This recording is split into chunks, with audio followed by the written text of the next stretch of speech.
If you were a young Victorian man with a decent family name, and at least one parent who believed fiercely in potential, then university wasn't just an option.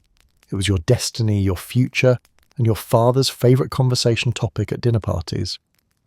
In the Victorian era, the idea of going to university carried an almost mythical glow. It wasn't just about learning, it was about becoming someone, or at least looking like someone who could read Latin without crying. University was where a teenager transformed into a gentleman, acquiring all the necessary skills for Victorian adulthood, debating without fainting, drinking without remorse, and walking confidently while wearing a gown heavy enough to double as winter insulation. It was the closest thing the Victorians had to personal development, except instead of motivational speeches, you received threats disguised as academic encouragement and essays that aged you 10 years. Hello, travellers. Histories do not always need to be boring. You can rest here and listen to hilarious histories to drift off to sleep. Before we continue, leave a comment to let me know when and where you are listening to this, and hit the subscribe button, but only if you enjoy what I do here. Let's begin. The first and most powerful motivation was family expectation, which in the Victorian world was less of a gentle nudge and more of a generational decree. Fathers spoke of university as though it were a sacred pilgrimage, and sons were the unfortunate pilgrims who had no right of refusal. A Victorian father might say something like, "My boy will attend Oxford," even when the boy was still in a cradle chewing the leg of a wooden toy horse. Whether you wanted to go didn't matter. Wanting things was not a Victorian pastime. Going to university gave families bragging rights, the Victorian equivalent of posting your child's achievements online. At social gatherings, nothing made parents glow more than saying, "My son is reading classics," even if the son was definitely not reading classics and was instead asleep on a library table somewhere. Owning a son in university was a status symbol, like having a piano you never played, or a garden that always looked disappointed in you. Another motivation was social class. Universities in the Victorian era were not about broad education for all. They were about maintaining a carefully constructed hierarchy. Attending a prestigious university signalled that you belonged in the upper tiers of society, or at least that your family had enough money to pretend convincingly. Middle-class families saved relentlessly to send their sons, imagining that one degree might catapult them into the ranks of the refined.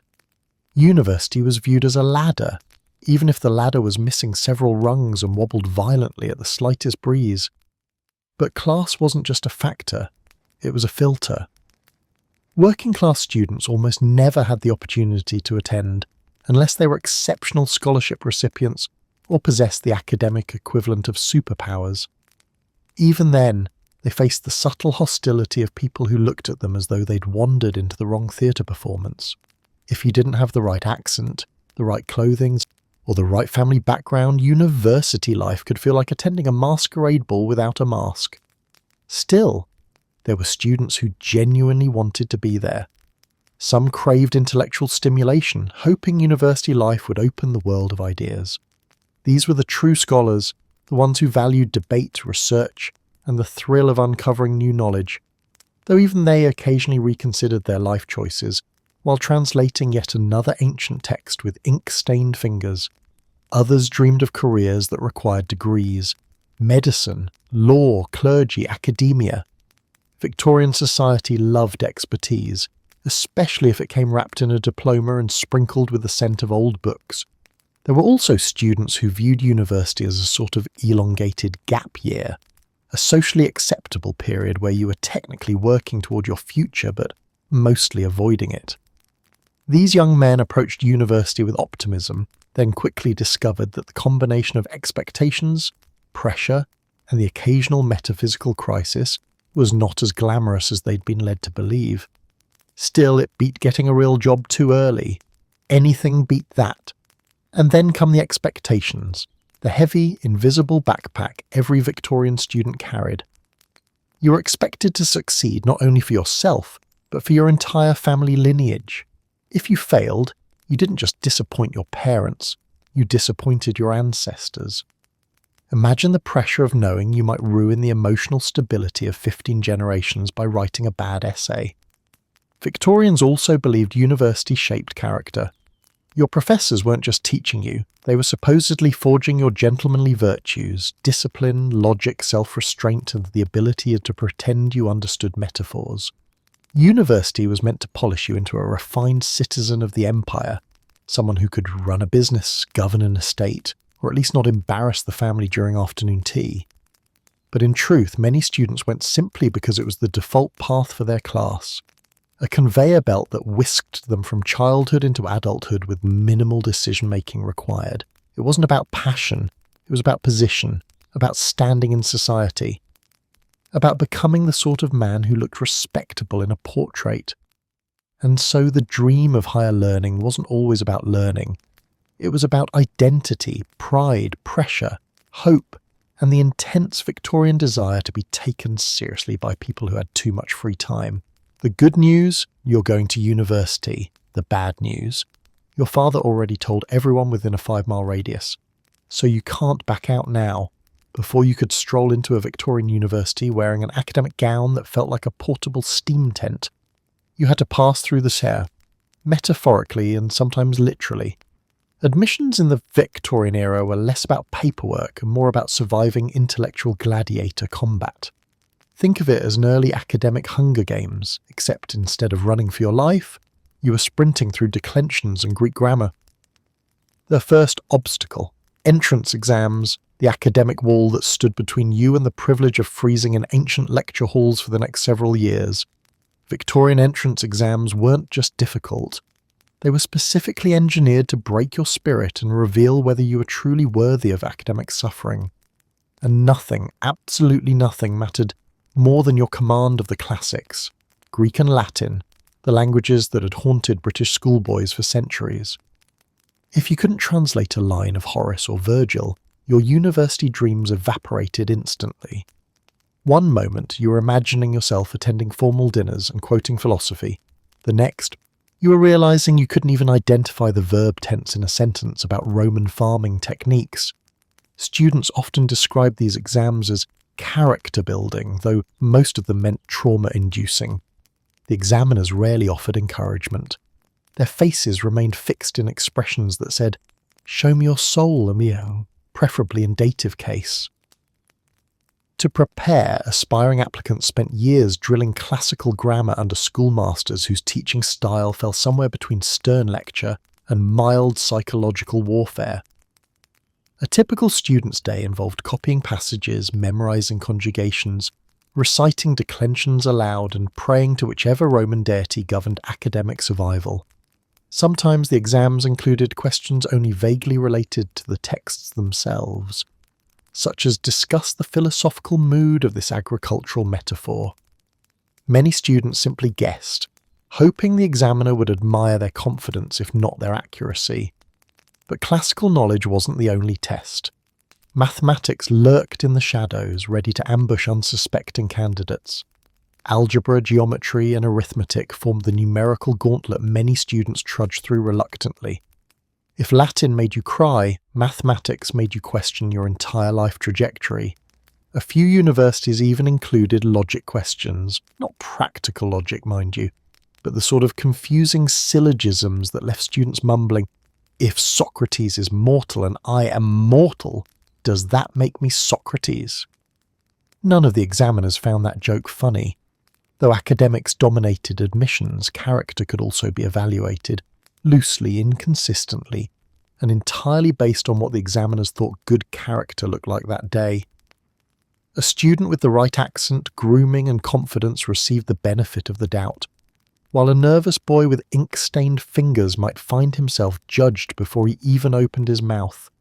Victorian universities were not egalitarian. They were gatekeepers of social order, and the gates were narrow enough to require both intelligence and pedigree. This brings us to a massive, unmoving barrier: gender. Victorian universities were fortresses built by men for men, with an absolutely no women, please don't even ask sign effectively nailed to every door. Women who dared seek education at this level found themselves caught in a labyrinth of social disapproval, legal restrictions, and institutional stubbornness. A few women's colleges began to form in the late 19th century, but even then, They were treated as academic side quests rather than full participants. Women could sit exams but often weren't awarded degrees, as though academia wanted to say well done but not too well done. Those rare women who managed to study did so under conditions that would infuriate any modern student.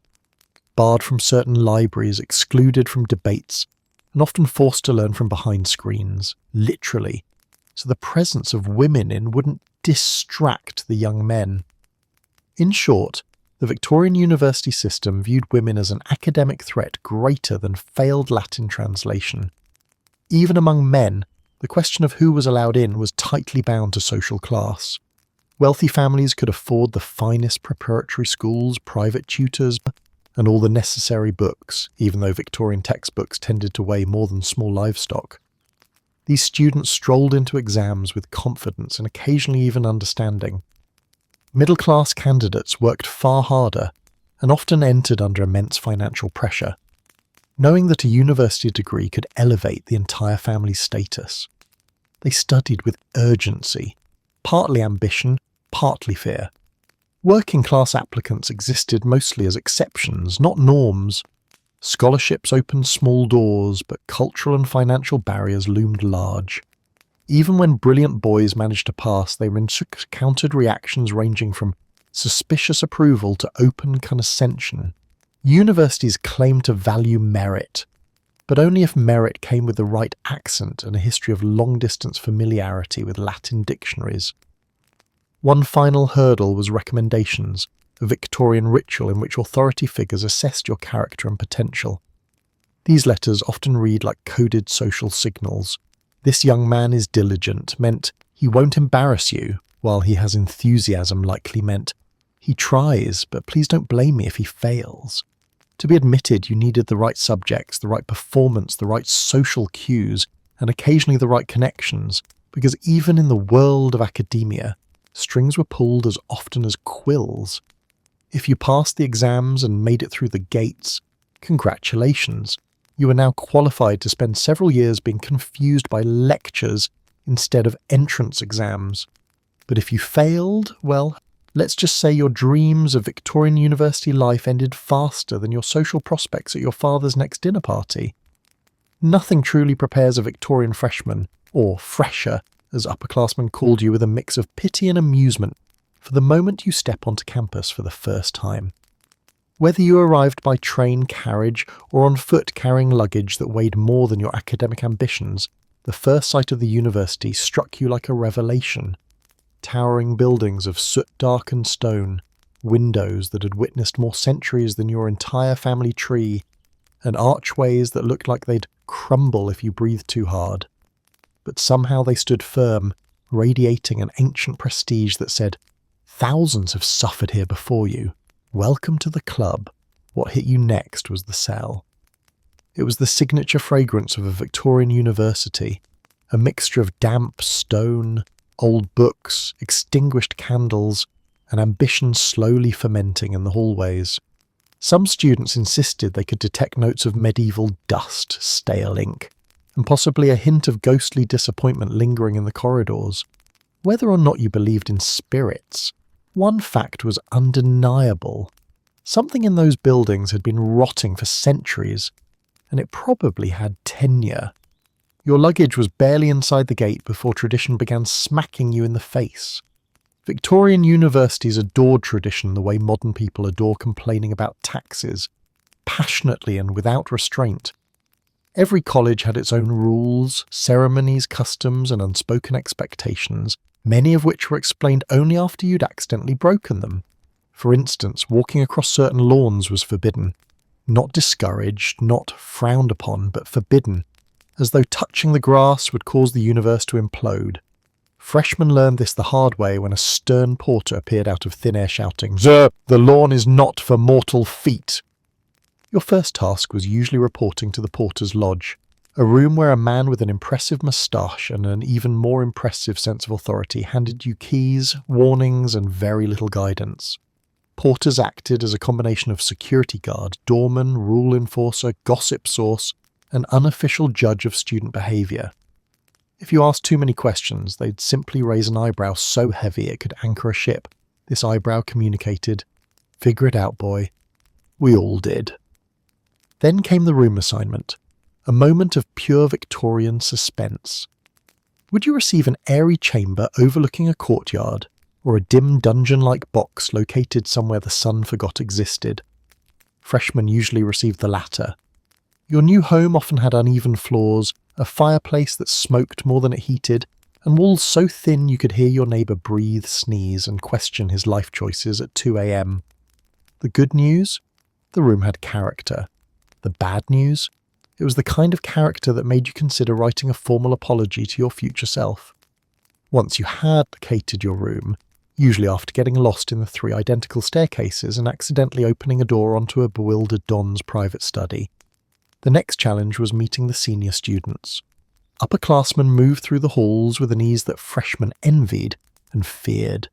They knew every shortcut, every academic rumour, every tradition, and they enjoyed watching new students wander around like confused ducklings.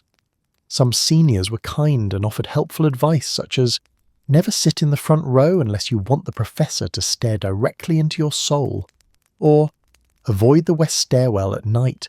It creaks like it's trying to confess something. Others delighted in giving deliberately vague or hilariously inaccurate guidance, like telling freshmen there was a secret tunnel under the Great Hall there wasn't, or that the bell tower rang whenever someone failed an exam. It didn't, otherwise it would have rung constantly. Freshers were also introduced to the complicated social geography of campus, where certain students congregated, which tables belonged to which clubs, which staircases were unofficial shortcuts, and which windows you were absolutely forbidden from leaning out of because someone fell out of one in 1734. Tradition, after all, was built as much on stories as rules. The first evening was usually consumed by a welcome ceremony, though welcome was a generous word. You were herded into a hall where portraits of past scholars glared down at you with expressions that suggested you would never live up to their legacy. A senior fellow delivered a speech filled with Latin phrases and vague warnings about discipline, hard work, and the consequences of bringing disgrace upon the college, all spoken in a tone that implied disgrace lurked around every corner, waiting for a foolish freshman to trip over it. After the ceremony came the mingling, which for freshmen meant standing awkwardly near tables of biscuits and lukewarm tea, while trying to strike up conversations that didn't immediately expose your inexperience. Some freshmen attempted to appear worldly, adjusting their gown dramatically or quoting philosophers they had barely skimmed. Others accepted the chaos and simply introduced themselves with the honesty of someone already overwhelmed. "Hello, I have no idea what I'm doing." The day ended with you collapsing into your unfamiliar bed, listening to the sounds of ancient buildings settling, senior students laughing somewhere down the hall, and an owl hooting ominously outside your window. It was then, in the quiet, smelly, drafty darkness, that every freshman whispered the same thought. Welcome to your new home.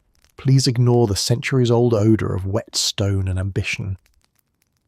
Despite the confusion, the intimidation, and the sensory overload, one thing was clear. Your Victorian University adventure had officially begun, and tomorrow you'd have to figure out how to survive breakfast. Housing at a Victorian university was less college living experience, a more historical reenactment of architectural compromise. When freshmen first unlocked the door to their assigned room, they usually found themselves wondering whether they were meant to study in it or perform an exorcism. These rooms were old, ancient, really, because Victorian universities hated new construction almost as much as they hated allowing students any actual comfort. If a building didn't creak, groan, or whisper secrets from the 1600s, was it even respectable? Your room was a single chamber that tried very hard to be many things at once. Bedroom, study, dining area, closet, storage attic, an emotional crisis centre. Space was not generous. If you could stretch your arms fully without hitting a wall, you were either extraordinarily short or had accidentally wandered into faculty housing. Most student rooms were modest in size, often featuring uneven floors that made furniture lean in subtly judgmental angles. The window, if you were lucky enough to have one, was proudly decorative, but functionally useless.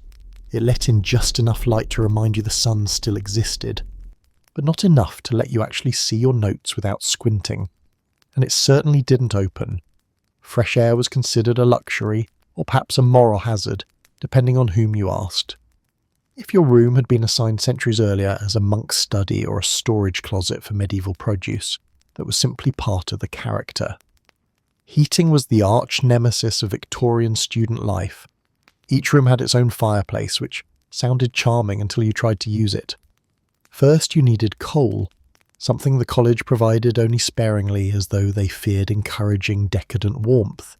Second, lighting the fire required skill. Too little kindling and the flames died instantly, too much and your room filled with smoke until you began drafting your will. Even when successful, the fire heated precisely 1 square foot of space directly in front of it. The rest of the room maintained a climate suitable for storing perishables. Students often wrote letters home containing phrases like, "Mother, I believe my toes have entered hibernation," or "Father, I fear I may freeze before earning my degree." As for furniture, Victorian colleges followed the principle, whatever we own that hasn't collapsed yet is good enough for students. Every room came with the essentials, a bed, a desk, a wardrobe, and a chair that had achieved a level of wobbliness bordering on philosophical metaphor. The bed was usually a narrow single with a mattress stuffed with horsehair, straw, or a combination of both, depending on how lucky or unlucky you were. Many freshmen discovered the bed had a lump. And not just any lump, the same lump previous generations of students had complained about. Heritage in this case was not a blessing. Your desk was a sturdy wooden monolith designed to withstand centuries of ink spills, academic anguish, and the occasional student collapsing onto it in despair. The wardrobe was functional but suspiciously compact, hinting that Victorian universities expected students to own exactly 3 outfits: daywear, evening wear, and, I'm trying not to freeze to death, wear. Privacy was more theoretical than real. Doors never fully sealed shut, walls transmitted sound with the enthusiasm of a town crier, and staircases echoed every footstep as though auditioning for a haunted house. You could tell when your neighbour woke up, when he opened a book, and when he began loudly regretting the reading he had to do. Servants, the bedmakers, entered rooms early each morning with the subtlety of a military raid. They tidied beds, swept floors, and occasionally found things students hoped no one would ever discover. Students lived in a constant state of awareness that someone, somewhere, always knew when they skipped dusting. Rent varied depending on the college and location of the room, leading to a strange hierarchy of real estate prestige. Ground floor rooms were avoided due to drafts and overfamiliar spiders. Top floor rooms meant endless climbing but blessed solitude. Rooms facing courtyards were prized for their scenic views, even if the scenery was mostly undergraduates arguing about rowing practice. Rent was typically charged term by term, plus fees for furnishings, coal, candles, and anything else the college felt like itemizing. Victorian students learned quickly that financial survival wasn't just about tuition. It was about avoiding mysterious charges like replacement of cracked chamber pot.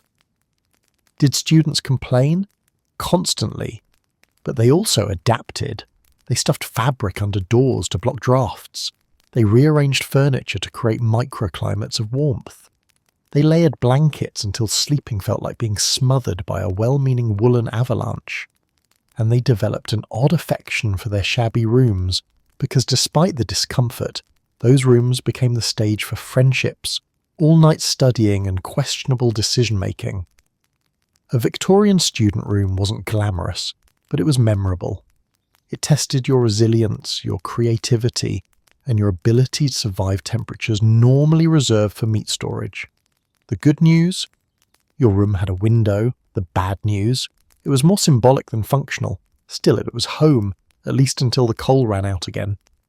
If Victorian university housing challenged your physical resilience, then mealtime tested your spiritual fortitude.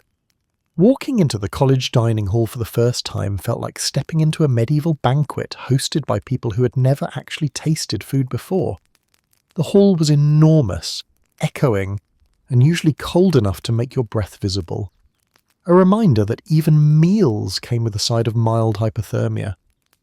Long wooden tables stretched from wall to wall, polished by centuries of elbows, spilled tea, and the occasional existential crucesse.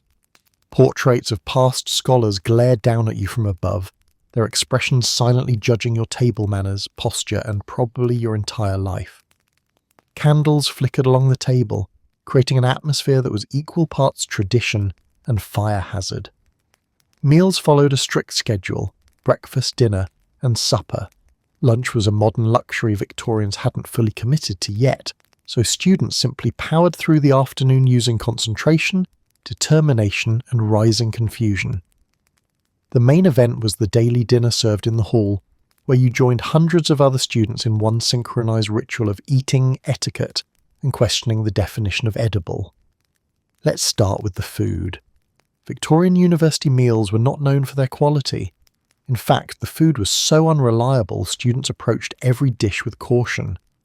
Meat appeared frequently, but its identity was sometimes a matter of debate.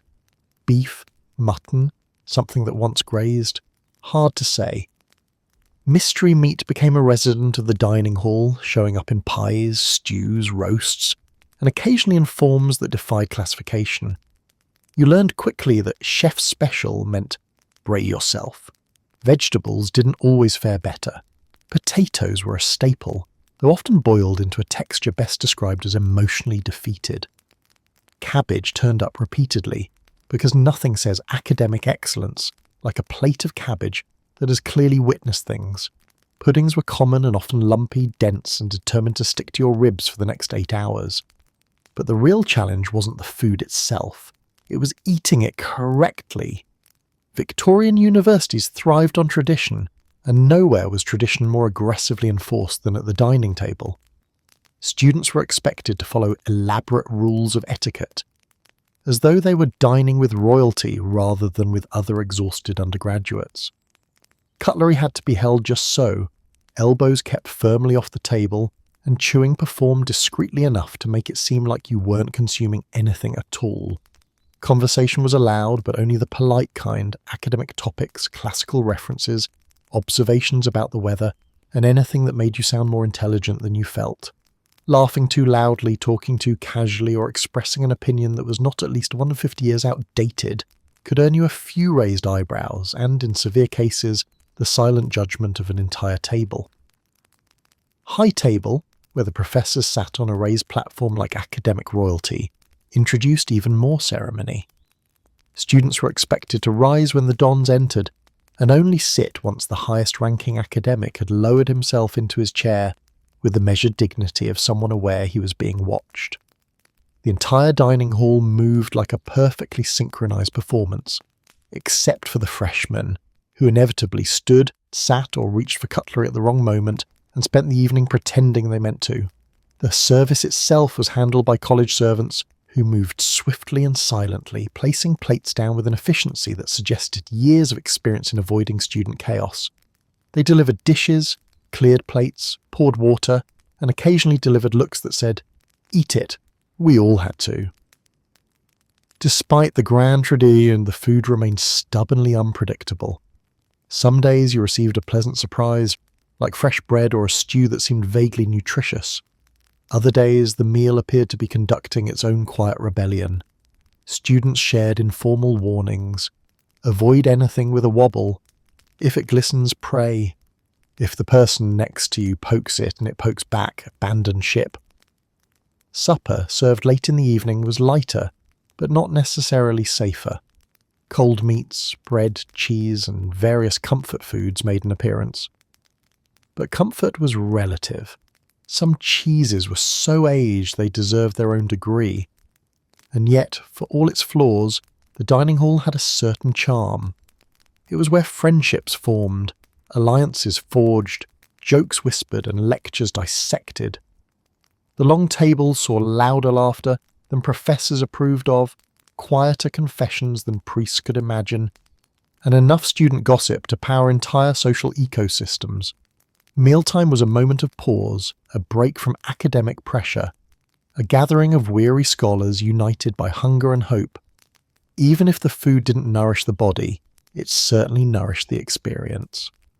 Or at least negotiated with your survival instincts long enough to get you to breakfast. The good news, dinner was included in your tuition. The bad news, so was everything they served. If Victorian student housing tested your physical limits, and the dining hall tested your digestive ones, then academic life tested everything else. Your patience, your intellect, your handwriting, your sanity, and occasionally your ability not to fall asleep upright. Victorian academics believed that learning should be challenging, rigorous, and occasionally indistinguishable from punishment. And thus, the university lecture was born. Lectures were usually delivered in drafty, echoing rooms, outfitted with uncomfortable wooden benches designed to discourage both slouching and joy. The walls were lined with shelves of dusty books students were not allowed to touch, either because they were too valuable or because a previous attempt had ended catastrophically. The professor stood at the front, framed dramatically by windows that never let in quite enough light, giving him the appearance of a scholarly spirit summoned to explain why your essay was wrong. The typical Victorian professor didn't teach in the modern sense. There were no visual aids, no lively discussions, and certainly no accommodations for students who learned best with diagrams or enthusiasm. Instead, a professor lectured by speaking continuously for an hour, or sometimes two, while pacing, gesturing, and occasionally whispering something so profound that no one could hear it. His task was less about communicating information and more about demonstrating that he possessed a vast ocean of knowledge into which you were allowed to dip only the tip of your quill. This was education as performance art. Your professor didn't explain things, he simply talked until you felt intellectually threatened. Students were expected to take notes at an astonishing speed, capturing long, winding sentences filled with classical references, abstract logic, and metaphors that sometimes had no identifiable subject. Handwriting was a competitive sport and ink stains were marks of academic combat. If you missed even a single phrase, you could lose the thread of the entire lecture, leaving you staring at the page wondering how an explanation of economic theory had suddenly veered into an allegory about ancient shepherds. Professors rarely paused to check if students understood anything. Understanding was the student's job. The professor's job was to exist, speak, and embody an intellectual standard so high it could be seen from space. The quality of teaching varied wildly. Some professors delivered lectures with passion, turning academic theories into narratives full of rhythm and drama. Others spoke in monotones so hypnotic that students drifted into philosophical trances, contemplating the meaning of life, consciousness, and whether the professor had ever smiled. Some professors read directly from ancient notes written in handwriting so spidery it looked like punctuation had been attacked by an arachnid, with strong artistic opinions. Others improvised, producing spontaneous digressions that lasted half an hour and had only a casual acquaintance with the original topic. Students developed strategies to survive. The most common was the lecture buddy system, pairing up with someone whose strengths balanced your weaknesses. One student wrote quickly but illegibly, the other wrote slowly but neatly. Together, they produced notes that averaged out to something decipherable.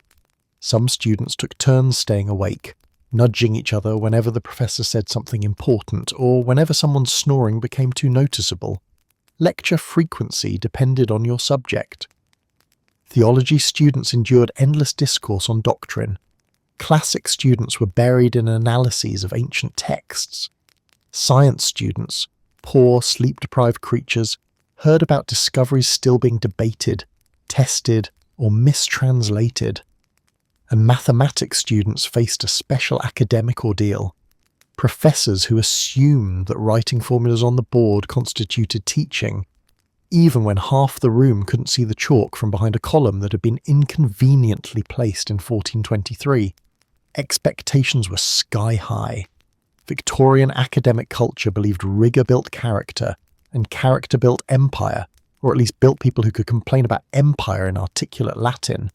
Students were expected to read extensively, Memorize prodigiously and absorb complexity without complaint. If you struggled, you did what any Victorian student in denial would do. You pretended you understood everything. Professors assumed their students arrived already familiar with half the material. If your background knowledge was lacking, that was a personal failing. Professors did not repeat themselves. If you missed a point the first time, they assumed you were either inattentive, unprepared, or simply not destined for greatness.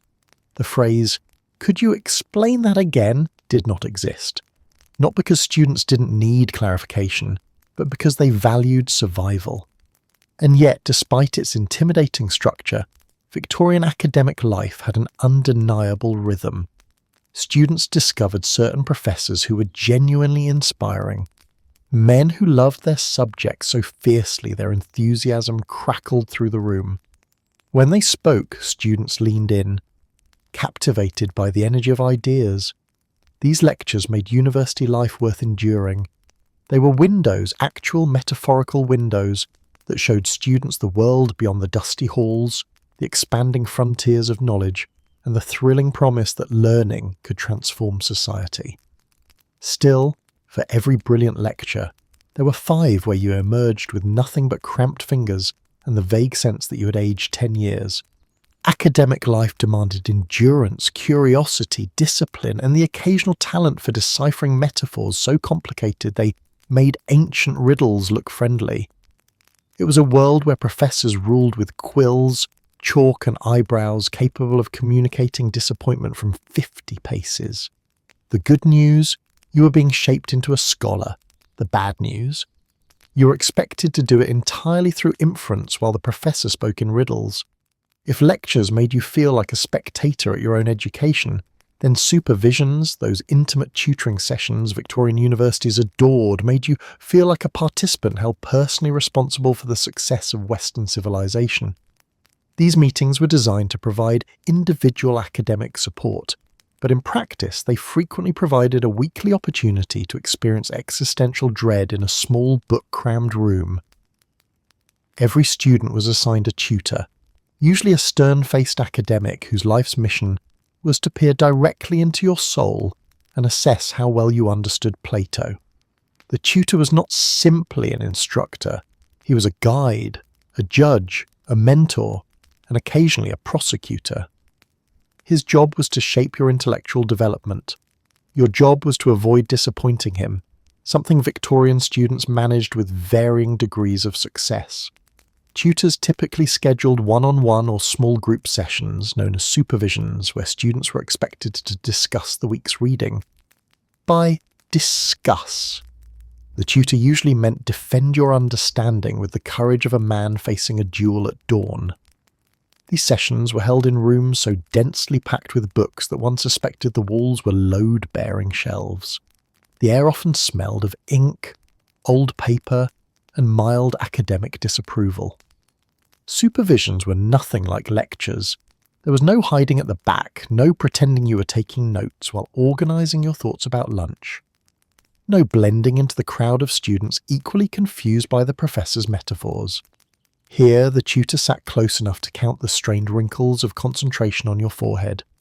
He expected engagement, insight, brilliance, or at the very least a coherent sentence.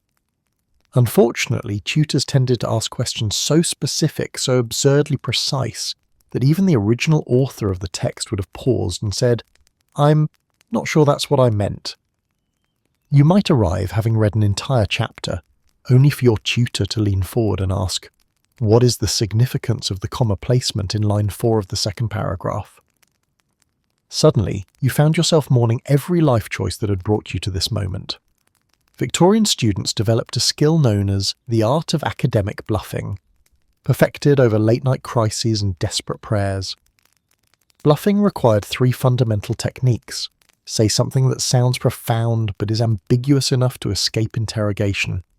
Example: I believe the author employs this structure to challenge conventional understanding. Does it mean anything? No. Does the tutor nod thoughtfully? Often. Rephrase the question as though you are thoughtfully considering it. This bought precious seconds to rummage through your memory for something, anything that resembled an idea. Make bold eye contact, not because it helped your argument, but because Victorian tutors respected confidence, even misplaced confidence. Still, bluffing had limits. Some tutors possessed a supernatural ability to detect uncertainty. These men asked follow-up questions with the merciless precision of a surgeon performing emotional dissection. They could slice through your flimsy explanation faster than you could whisper, "I should have done the reading." And the reading was always extensive. Each week you were assigned chapters, essays, treatises, and fragments of text so dense that they made your Latin grammar book seem playful. Tutors expected you not only to read them, but to absorb them, to extract meaning, evaluate arguments, identify contradictions, and prepare your own analysis. Students often found themselves scribbling furiously through the night, learning to read by candlelight without accidentally setting their notes on fire. Essays were the currency of supervisions. You submitted them to your tutor, who would then annotate them with a level of scrutiny usually reserved for criminal evidence. Tutors left comments in margins that read like riddles, "develop this," or "explain further," or "this lacks vigour," which was Victorian tutor speak for "I regret knowing you wrote this." If your tutor really disliked something, he might simply underline it. Once, students feared that single underline more than natural disasters. Despite the pressure, tutors were not villains. Many were deeply invested in their students' success. Some even offered warm encouragement, after hours of penetrating questions, of course. When a tutor said, "This is promising," the student felt the kind of joy normally associated with miraculous recoveries or unexpected inheritances. Group supervisions added a new dimension: peer comparison. Suddenly you weren't just disappointing your tutor, you were disappointing your classmates too. If one student delivered an eloquent argument, the rest sat quietly, pretending to nod in agreement while internally cursing their own inferior ideas. Victorians didn't believe in grading curves, but if they had, supervisions would have been where curves went to die. The sessions could be painfully awkward. If you misunderstood the reading, you endured 30 minutes of correction. If you misunderstood your tutor's question, you endured 30 minutes of re-explaining. If you made the mistake of contradicting your tutor without proper evidence, you endured 30 minutes of reconsidering your entire worldview. Yet for all the discomfort, something remarkable happened. Students learned. They grew sharper, bolder, more articulate. They developed the ability to take a vague idea and turn it into an argument. They learned how to defend a point under pressure, how to engage in critical debate, and how to sound educated even when exhausted. Supervisions were where Victorian intellectual identity was forged, not in comfort, not in ease, but in the crucible of close scrutiny and persistent questions. And every week you walked out thinking, "Next time I will absolutely do the reading," knowing full well you might end up bluffing again. Because Victorian tutors didn't just ask hard questions, they asked questions so specific even the author wouldn't know the answer. If Victorian lectures tested your intellect and supervisions tested your composure, then university discipline tested your ability to exist without accidentally breaking a rule. Victorian universities loved rules, not because they were useful, but because they were old and therefore sacred. The campus didn't just have regulations, it had regulation ecosystems, interconnected chains of prohibitions, customs, expectations, and punishments that operated like an ancient machine no one dared to dismantle. The first thing students encountered was the dress code. Victorian universities believed that dignity began with clothing, and therefore insisted that students wear academic gowns at specific times, in specific places, and sometimes for reasons no one could remember. A freshman leaving his room to fetch water might pass 3 upperclassmen, who all said, "Shouldn't you be wearing your gown?" in tones ranging from politely puzzled to theatrically offended. Not wearing your gown in the correct zones was considered a breach of academic decorum, slightly less serious than treason, but only slightly. Gowns weren't the only sartorial concern. Students were expected to look respectable, meaning neat hair, polished shoes, and clothing that conveyed studious intent. No flamboyant accessories, no theatrical waistcoats, no hats that looked even remotely rebellious. One poor student was famously reprimanded for wearing boots too vigorously shined, which allegedly disrupted the solemn aesthetic of campus. Victorians were deeply committed to the principle that fashion should express humility, not personality. Beyond clothing, the university enforced behavioural rules with the enthusiasm of a busy lighthouse keeper tending a storm. Running in corridors? Forbidden. Loud conversation after certain hours? Forbidden. Bringing unauthorised individuals into your room? Forbidden and alarming. Laughing too loudly? Suspicious. Being seen walking with someone from another college without good reason? Potentially scandalous. Students quickly learned that simply existing too energetically could attract administrative attention. The rules extended far beyond campus walls. Some universities regulated how students behaved in town, issuing printed expectations that read like medieval moral codes. Students were forbidden from visiting certain inns, attending rowdy performances, or engaging in any activity that might cast a shadow upon the university's reputation. One regulation even banned promiscuous whistling in public streets, proof that the Victorians feared not only moral decay, but also cheerful noise. Then came the curfew. Each evening the college gates were locked at a predetermined hour, trapping students inside for the night like academically ambitious livestock. Being late meant facing a porter, and porters kept meticulous records. A student arriving 5 minutes past curfew might find himself graced with a stern lecture, a monetary fine, or a disapproving note placed on file, a note that would follow him for years like a tiny bureaucratic ghost. Curfews were taken very seriously. Some students sprinted across courtyards in the dark, academic gowns flapping behind them like distressed bats, trying to beat the closing bell. Others tried to negotiate with porters, who responded with the implacable firmness of men who had seen every excuse under the sun and found them all inadequate. Violations of minor rules often resulted in fines, a Victorian disciplinary tool perfected to inflict punishment without the inconvenience of actual confrontation. Forgetting your gown? Fine. Missing chapel? Fine. Climbing over the college wall after hours? Fine followed by a concerned letter home. The university had an extraordinary ability to transform even harmless missteps into financial inconveniences. More serious offences prompted more dramatic responses. Expulsion existed, of course, though universities preferred to avoid it. It was messy, drew attention, and required paperwork.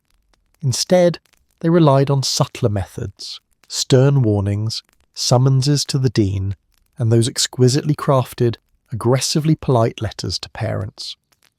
No Victorian student feared physical punishment. They feared administrative disappointment. A letter beginning with, "We regret to inform you," could reduce even the boldest undergraduate to a trembling figure contemplating a career in sheep farming. Students sometimes attempted to navigate the rules creatively, searching for loopholes.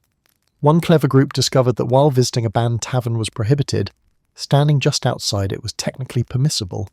Unfortunately, the university responded with a new rule banning loitering near establishments of disrepute, proving once again that Victorian administrators had endless time and energy for stamping out joy. The most confusing punishments were reserved for infractions involving conduct unbecoming of a gentleman, a category as vague as it was dangerous. This could include talking too animatedly, displaying insufficient solemnity, or participating in any activity viewed as frivolous. One student was nearly disciplined for laughing during an evening stroll because the fellows mistook mirth for rebellion. Rules changed by college, but their spirit was universal: maintain order, uphold dignity, and suppress anything resembling youthful exuberance. The university saw itself as a moral guardian. Students saw it as a labyrinthine trap where each wrong turn triggered a fine, a warning, or, worst of all, a letter sent to parents who had already invested their pride, money, and family reputation into their son's allegedly promising future. And yet, Victorian students adapted. They learned how to move quietly, how to time their outings, how to avoid suspicious behaviour, and how to identify which porters were strict and which could be bribed with polite conversation. Discipline was a constant presence, sometimes frustrating, sometimes absurd, but always part of the atmosphere. It shaped students just as much as lectures or supervisions did. Because in a Victorian university, there was no detention, only mildly polite threats and aggressively worded letters home. If there was one place on a Victorian university campus where silence felt heavier than the furniture, it was the library. These weren't modern libraries with helpful signage, open study pods, and chairs that didn't threaten your spinal alignment. No, Victorian libraries were grand, echoing vaults of knowledge, equal parts cathedral, museum, and dust repository. Students didn't simply enter the library, they confronted it, like a knight stepping into a lair that swallowed the weak whole. The moment you walked through the towering wooden doors, a unique smell enveloped you. A deep, earthy mixture of old leather bindings, aging parchment, and dust particles so ancient they probably remembered the Reformation. Some students claimed the scent made them feel wiser. Others claimed it made them sneeze until they reconsidered literacy altogether. Victorian libraries were arranged not for convenience, but for aesthetic intimidation. Shelves soared upward like academic skyscrapers, holding books no one dared attempt to reach without a ladder, a friend, and a compelling reason. Narrow aisles created labyrinths where students wandered in circles, whispering prayers that they would find the right section before graduating. Even the light seemed scholarly, filtered through tall, gloomy windows as if the sun itself felt unworthy of shining directly onto such venerable tomes. And of course, you don't find books, books find you, usually by falling off a shelf.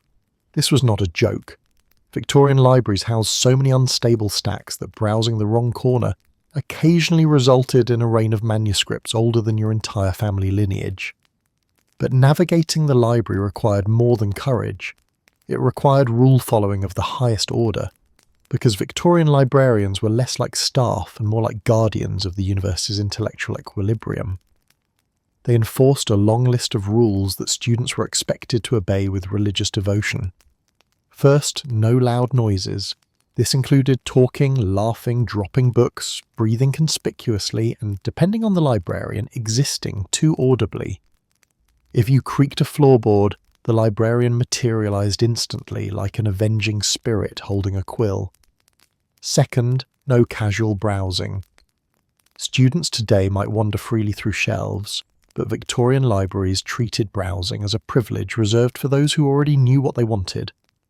If you asked for a recommendation, the librarian looked at you as though you had walked into church and requested a sandwich. Instead, you submitted a formal request slip listing the title, author, publication date and location, information you somehow had to know before approaching the librarian. Third, borrowing restrictions. Students were rarely allowed to take books out of the library. Most texts were too valuable, too fragile, or too irreplaceable to leave the premises. If you wanted to read a book, you did it at one of the long wooden tables inside under the watchful eyes of librarians and painted scholars who silently judged your posture. On the rare occasion borrowing was allowed, the process required ceremony. You signed your name in enormous ledgers that looked like they'd been inherited from medieval monks. The librarian inspected the book to ensure it wasn't damaged. You were warned sternly that returning the book even one day late would incur a fine so precise and bureaucratic it felt like a math exam. If you damaged it, the librarian regarded you with deep sorrow, as though you had personally wounded the collective intellect of the British Empire. The books themselves were marvels. Some were recent publications, but many were ancient and delicate. Leather-bound volumes with gold lettering, handwritten manuscripts, tomes so heavy that moving one required upper body strength, strategic planning, and perhaps one last prayer. Their pages crackled like dry leaves, and their margins held tiny handwritten notes left by students from centuries past, insights, doodles, complaints, and occasional philosophical breakdowns. Victorian students treated these books with reverence, partly because of academic respect and partly because dropping one might get you exiled to the footnotes of university history. In fact, the fear of damaging books shaped how students behaved. They turned pages slowly, they wrote notes carefully, they transported texts with two hands like precious relics, and sometimes with their entire soul clenched in anxiety. Finding specific information was an adventure. There were catalogues, of course, massive indexes arranged alphabetically, chronologically, and sometimes inscrutably. Using them felt like solving an elaborate puzzle. One student famously spent an entire afternoon searching for a book, only to discover it had been misfiled in 1783 and no one had corrected the error because the mistake had historical value. Still, as intimidating as the library was, it held a special place in university life.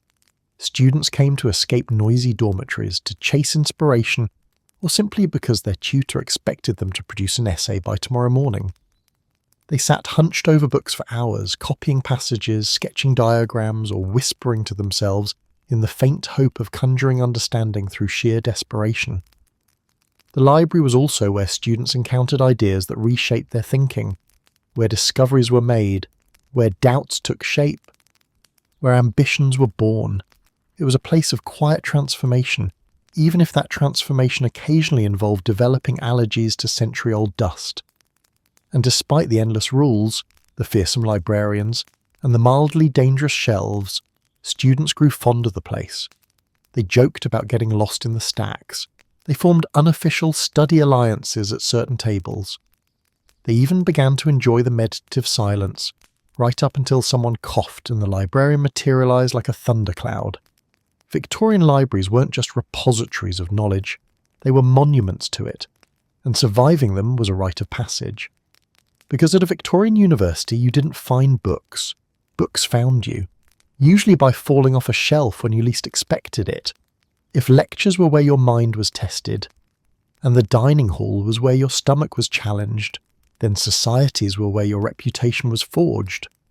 Victorian universities didn't merely encourage extracurricular life, they constructed an entire social ecosystem around it. Joining a society wasn't a pleasant hobby, it was a strategic move in the grand chessboard of academic existence. Because in Victorian student culture, belonging to a club signalled that you were interesting, even if you very much weren't. The most prominent and intimidating of these clubs were the debating societies, temples of rhetoric where students gathered to argue passionately about politics, philosophy, literature, empire, economics, and occasionally topics so abstract they made your head spin before the debate even started. These societies met in wood-panelled rooms decorated with portraits of former orators who had gone on to become judges, politicians, or professional sources of disappointment.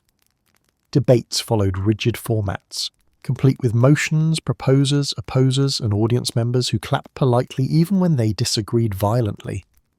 Speaking at a debate was considered both an honour and a blood sport. Students prepared speeches by candlelight, practicing in front of mirrors until their reflections begged them to stop.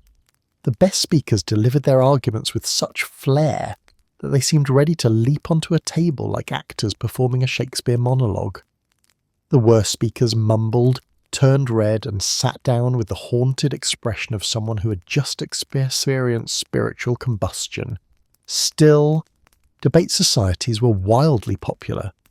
Joining one suggested that you were destined for greatness, or at least destined to argue with people at dinner parties for the rest of your life. Then there were the athletic clubs, because even Victorian scholars needed an outlet for their pent-up academic frustration. Rowing was the crown jewel of university sport, not because it was fun, but because it was difficult, miserable, and involved waking up at times that made grown men question their life choices.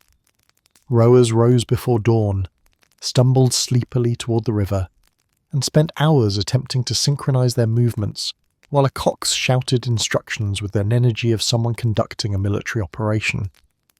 The cold morning air, splashing water, and physical strain forged rowers into impressive specimens of determination, or at least into people too tired to argue about anything later. Other athletic groups existed too, Cricket clubs, football clubs, tennis clubs, and obscure sports involving equipment no one fully understood. Participation signalled vigour, discipline, and good character, which Victorian society valued almost as much as knowing Latin. Athletic students strutted across campus with an air of smugness, while non-athletic students walked with the resigned dignity of people who preferred reading to sweating. But athletics and debating were mere appetizers compared to the elite societies, the secretive, exclusive, invitation-only groups whose existence both fascinated and terrified students. These societies operated in shadowy corners of campus, meeting in candlelit rooms or private chambers filled with leather armchairs and enough mahogany furniture to signal overwhelming wealth. Membership was restricted to students of exceptional intellect, exceptional lineage, or exceptional charisma, ideally all three. Rumours swirled about what these societies actually did. Some said they discussed politics at a level mere mortals couldn't comprehend. Others claimed they plotted academic careers like generals planning troop movements. A few whispered that they held strange rituals involving Latin recitations, blindfolds, or elaborate initiation ceremonies that tested a student's loyalty, courage, and ability to drink port without grimacing.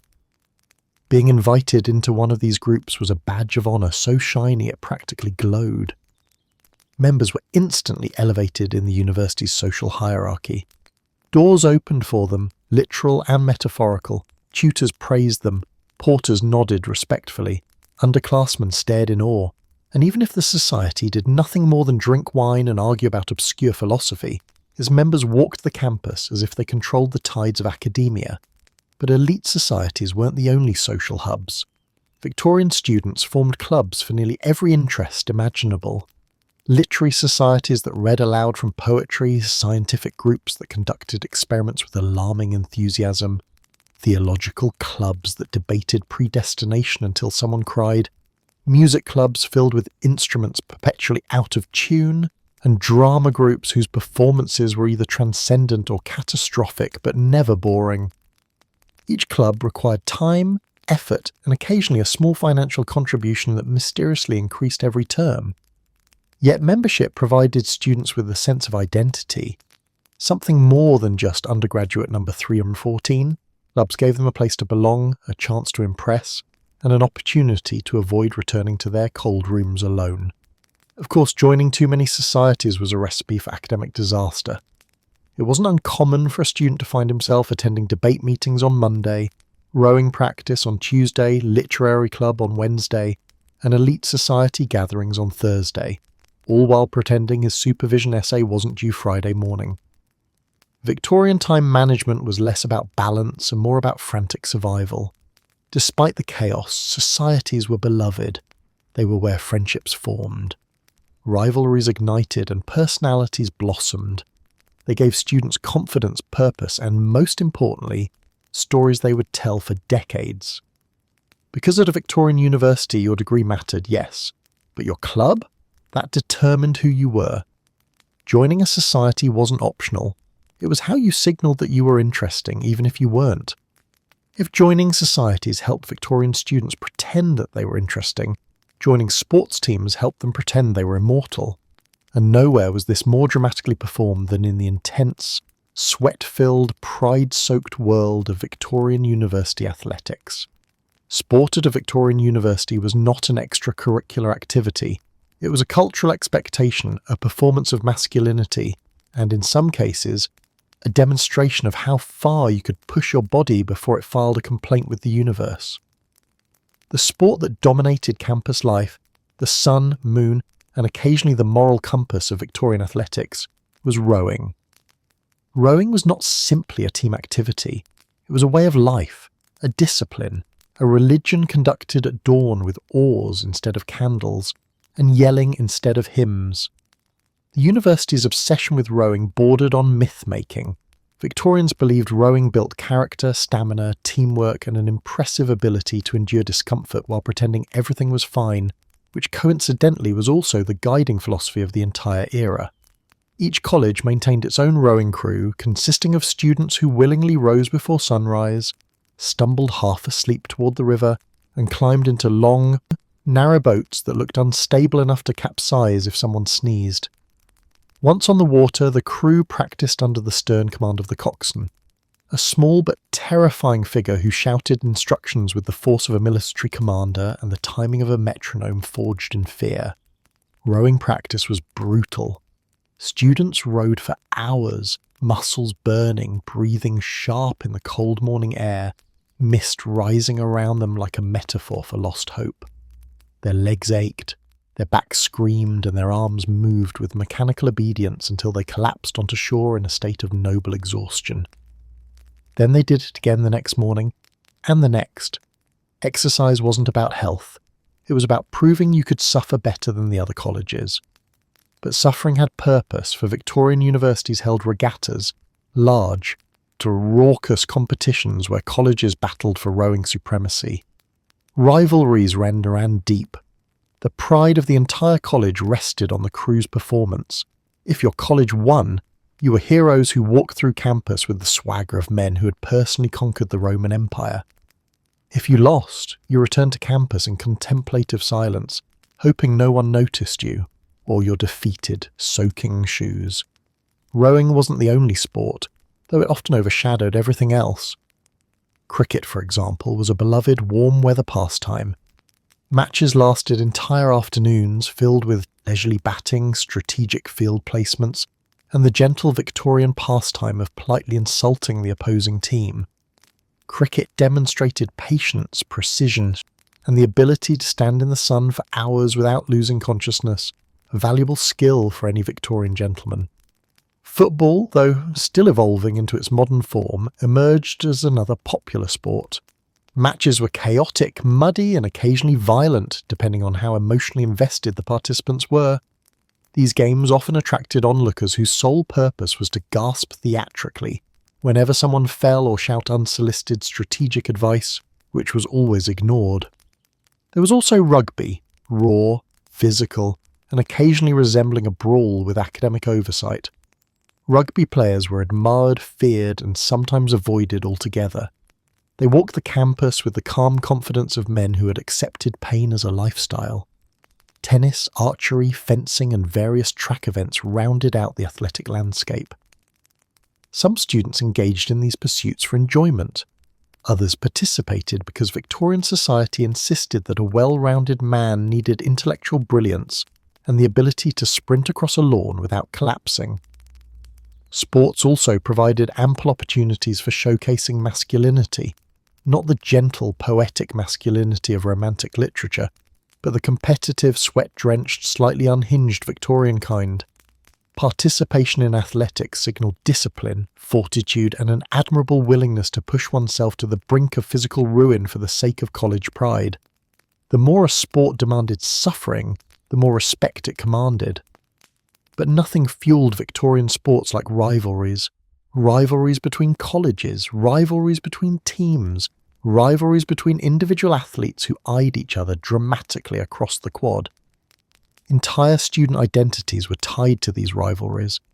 A student from a strong rowing college might smirk confidently at students from weaker ones, while a student whose college had an excellent rugby team might strut around like a man who had personally invented athleticism. On match days, campus energy transformed. Crowds gathered along riverbanks or fields, cheering, shouting, waving banners, and chanting slogans that suggested Victorian students were far more creative at mockery than expected. Alumni returned to relive old glories. Tutors attended and pretended not to be emotionally invested, despite gripping their walking sticks with alarming tension. Victory meant celebration. Songs, cheers, and boasts echoed through the college halls. Athletes were treated like conquering heroes. Meanwhile, defeat brought introspection and mild shame. Rival colleges offered condolences wrapped in thinly veiled gloating. Losing rowers contemplated whether waking up at dawn was worth it, while losing rugby players vowed to train harder, or at least tackle with more rage. Despite the intensity, sports offered students something valuable: community, purpose, and the profound joy of teamwork. They forged friendships that lasted beyond university, built confidence, and provided a physical outlet for academic stress. They created stories students retold for decades, dramatic victories, crushing defeats, bizarre injuries that made no medical sense, and unlikely triumphs against stronger teams. Sports, for all their competitive masculinity, shaped the Victorian university experience. They instilled pride, unity, and the belief that suffering could be glorious if your team emerged victorious. Because in a Victorian university, exercise wasn't about health, it was about proving you could suffer better than the other colleges. If Victorian students approached rowing as a religion, they approached drinking as the after-party. Alcohol was the universal social solvent of university life, lubricating awkward friendships, intensifying rivalries, and encouraging decisions that made students wake the next morning whispering never again, before doing it again the following night. Drinking was so entangled with the culture that abstaining wasn't just unusual, it was borderline suspicious. After all, how else were students supposed to cope with cold dorm rooms, incomprehensible lectures, and tutors who weaponize questions? Victorian pubs were central to the student experience. Each college had one or two unofficial student pubs, establishments where the floors were sticky, the ceilings were low, the lighting was dim, and the atmosphere was thick with smoke and ambition. These pubs weren't glamorous. They were cramped, loud, often smelled faintly of wet wool, and had furnaces that only worked when no one needed them. But they were beloved because they were places where students could temporarily forget that they had a 2,000-word essay due at dawn. Inside these pubs, clusters of students gathered around wooden tables carved with initials from generations past. The drinks of choice varied: ale, beer, cider, brandy, gin, and, for the bravest or most misguided, punch. That mysterious concoction that tasted like fruit but felt like regret. Bartenders knew students well, greeting them with knowing looks that said, "You again? It's Tuesday." The conversations in pubs were a delightfully chaotic blend of academic theories, romantic catastrophes, gossip, philosophical debates, and occasionally heated arguments about whose college had the superior rowing team. As the night progressed, voices grew louder, gestures larger, and theories more unhinged. By midnight, students were passionately explaining Plato through interpretive hand movements, or attempting to solve political issues with the confidence of future statesmen and the coherence of individuals who had forgotten how chairs worked. But drinking wasn't confined to pubs. Colleges themselves had wine cellars, stocked with bottles that ranged from impressively aged vintages to liquids indistinguishable from vinegar. Official dinners often included port, sherry, or claret, served in quantities that suggested Victorian administrators believed students learned better, while slightly blurry. These college cellars were guarded by stewards who took their roles very seriously, and who could detect unauthorized access with the sensitivity of a bat navigating a cave. Students with money or influential friends sometimes organized private drinking evenings in their rooms. These gatherings were technically discouraged, occasionally fined, and universally practiced. They involved bottles of port, cards, loud laughter, and the distinct possibility of someone reciting poetry with increasing emotion and decreasing accuracy. A typical Victorian student didn't simply drink. He drank with purpose, enthusiasm, and a sense of inevitability. He drank to celebrate victories and mourn defeats. He drank to bond with classmates, confront insecurities, fuel academic arguments, and make questionable choices that would haunt him until graduation. Drinking was an escape from academic pressure and social expectation, a brief window where being wrong, foolish, or dramatic was socially acceptable. Of course, Victorian drinking culture also produced its share of disasters. Students occasionally staggered back to college after curfew, discovered the gate was locked, and attempted to climb over the wall, an endeavour that often ended with ripped clothing, bruised pride, and an unhappy porter. Others fell asleep in inappropriate locations: libraries, boathouses, stairwells, dining halls, and once, famously, inside a laundry basket. A small subset believed they performed at their intellectual peak while tipsy, which may explain certain essays tutors returned with comments such as, "Intriguing, but were you well when you wrote this?" Hangovers in the Victorian era were not treated with sympathy. There were no painkillers, no sports drinks, no greasy breakfast remedies, only water, stale bread, and the crushing awareness of responsibility. Students dragged themselves to lectures with faces pale enough to be mistaken for marble busts. They attempted to take notes while battling nausea strong enough to make them contemplate switching majors to something that required less consciousness. Yet despite the chaos, drinking culture forged some of the most meaningful relationships of student life. Deep conversations at pub tables often led to lifelong friendships. Shared bottles bonded individuals who might never have spoken otherwise. Even foolish escapades become cherished stories retold at reunions with dramatic embellishment and selective memory. Because drinking wasn't simply an indulgence, it was a ritual, a rite of passage, a social curriculum that taught students how to navigate etiquette, confidence, consequences, and the fine art of pretending everything was intentional. But the truth remained. The good news: alcohol builds friendships. The bad news: it also erases last night. And in a Victorian university, that delicate balance between camaraderie and catastrophe defined the entire drinking culture. Victorian universities prided themselves on tradition, but not all traditions were noble, scholarly, or even remotely sensible. Some were simply rituals of chaos passed down from generation to generation by students who firmly believed that misery built character. And thus, the world of hazing and pranking was born, a shadowy extracurricular curriculum that no one officially endorsed, yet everyone mysteriously knew how to participate in. Freshmen, or freshers, were the usual victims. The moment a fresher stepped onto campus, upperclassmen could smell and experience the way wolves sense fear. They swooped in with mischievous smiles and an air of authority derived entirely from having survived first year themselves. Whether gentle, ridiculous, or mildly traumatic, hazing was considered part of the full academic experience, like writing essays or developing a lifelong grudge against your Latin grammar book. Initiation rituals varied wildly depending on the college, ranging from harmless embarrassment to feats that tested a fresher's dignity, balance, and occasionally their laundry pile. One common rite required new students to stand on a table in the dining hall and deliver an improvised speech on a topic chosen by upperclassmen. Topics such as the philosophical importance of toast or why the college cat deserves a degree. Freshers usually stumbled through their speeches with sweaty enthusiasm while the audience roared with laughter. The goal wasn't mastery, it was survival. Another popular initiation involved sending freshers on bizarre scavenger hunts requiring them to obtain impossible items. A spoon borrowed from the high table, dangerous. A pebble from the roof, illegal. Or a handshake from a famously grumpy porter, legendary. The scavenger hunts weren't about success. They were about humiliation, camaraderie, and learning, which seniors had a sense of humour and which had too much free time. Some colleges performed more elaborate rituals.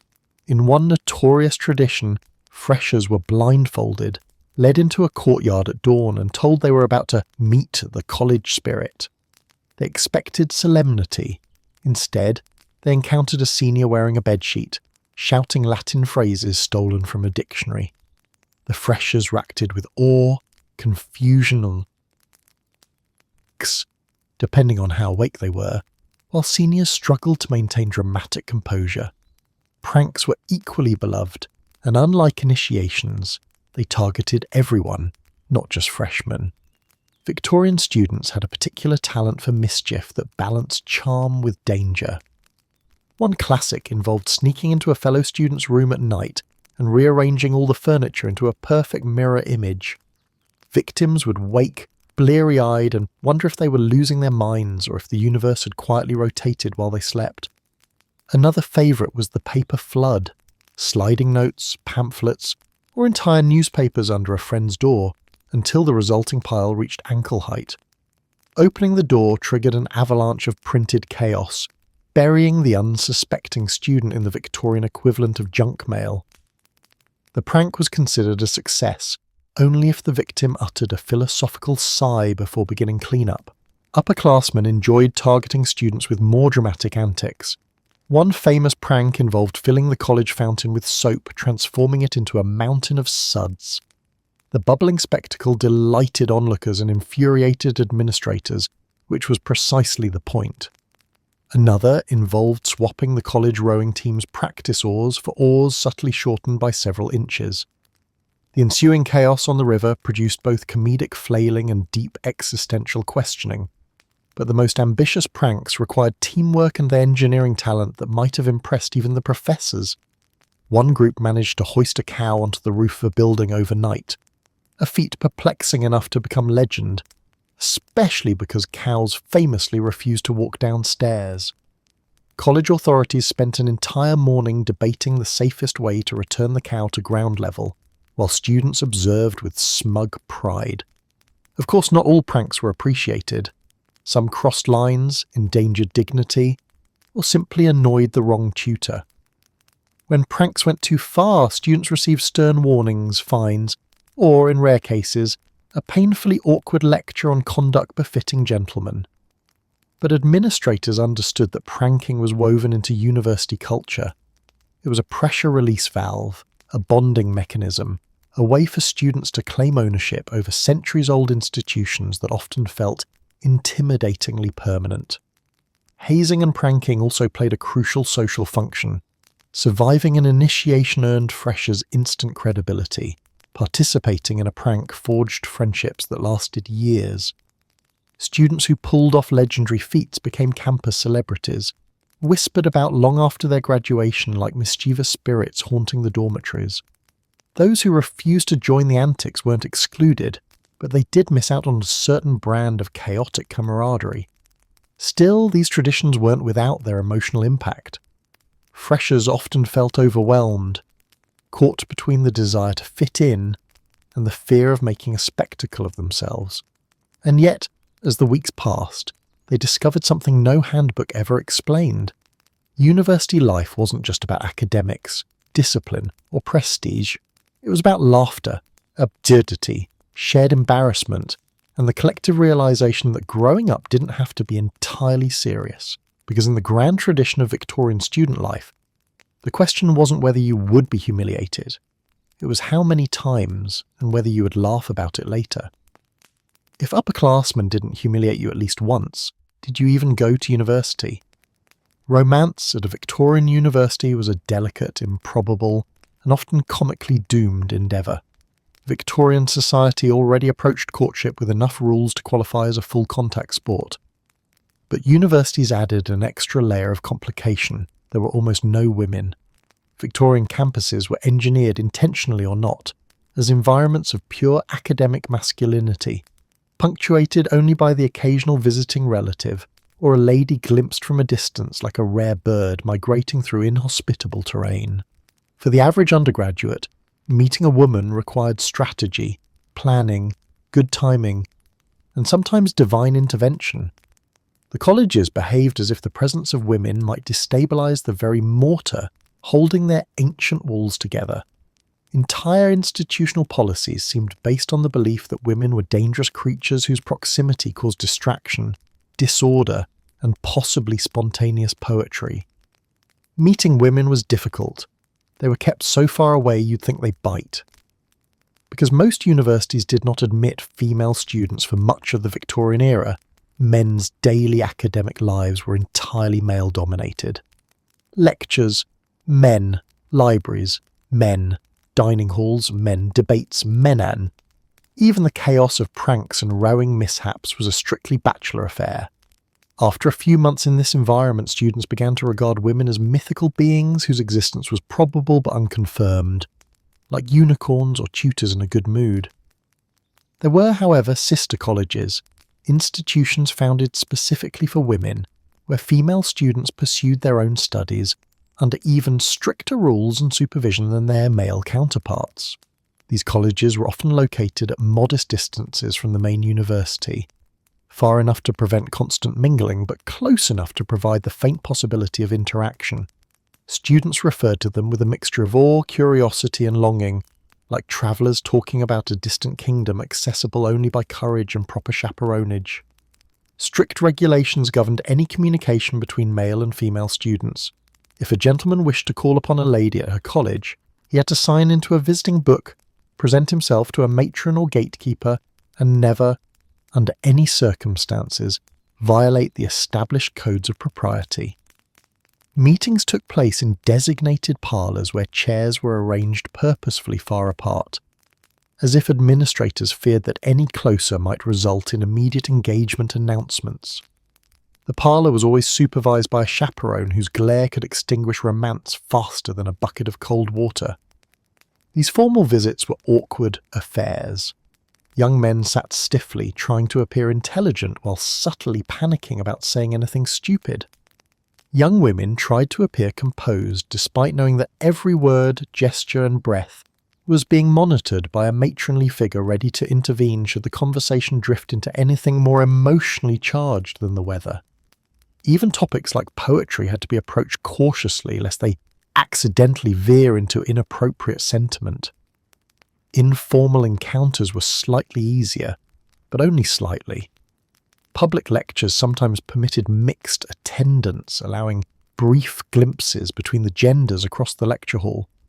Concerts, exhibitions, and university balls created rare opportunities for students to interact freely, or as freely as Victorian decorum permitted. These events were electric with possibility. A stolen glance, a shy introduction, a moment of shared laughter that felt wildly rebellious. And then there were the town promenades. Strolling through public gardens or along riverside paths allowed male students to encounter respectable women out with their families. But even then, flirting required Herculean subtlety. A nod, a tip of the hat, an exchange of polite pleasantries. Victorian courtship was essentially romantic Morse code. The scarcity of women made every minor interaction feel monumental. A smile could fuel weeks of daydreams. A short conversation could be interpreted as destiny. A dropped handkerchief was practically a marriage proposal. But the challenges did not end at simply meeting someone. Courting rules added layers of complexity. A gentleman needed permission, respectability, good reputation, and enough courage to defy the omnipresent threat of social embarrassment. Letters had to be written with poetic restraint, passed discreetly through approved channels, and signed with enough formality to make a modern reader yawn. Every step of romance unfolded under the heavy supervision of propriety. Even more amusing was how Victorian universities seemed terrified of emotional distraction. A tutor discovering a student was wooing a young lady might respond as though the student had announced plans to abandon his studies and join the circus. Academic men often muttered warnings that romance led to slacking, distraction, or, worst of all, marriage before graduation. Yet despite the obstacles, romances flourished. Students met their future spouses at balls, concerts, or sister college teas. They exchanged letters filled with earnest admiration and flowery metaphors. They walked through gardens while obeying the mandatory 12 inches of physical distance. They fell in love with the intensity of people who rarely had the opportunity to do so. Sometimes relationships ended in heartbreak. Sometimes they dissolved into genteel awkwardness.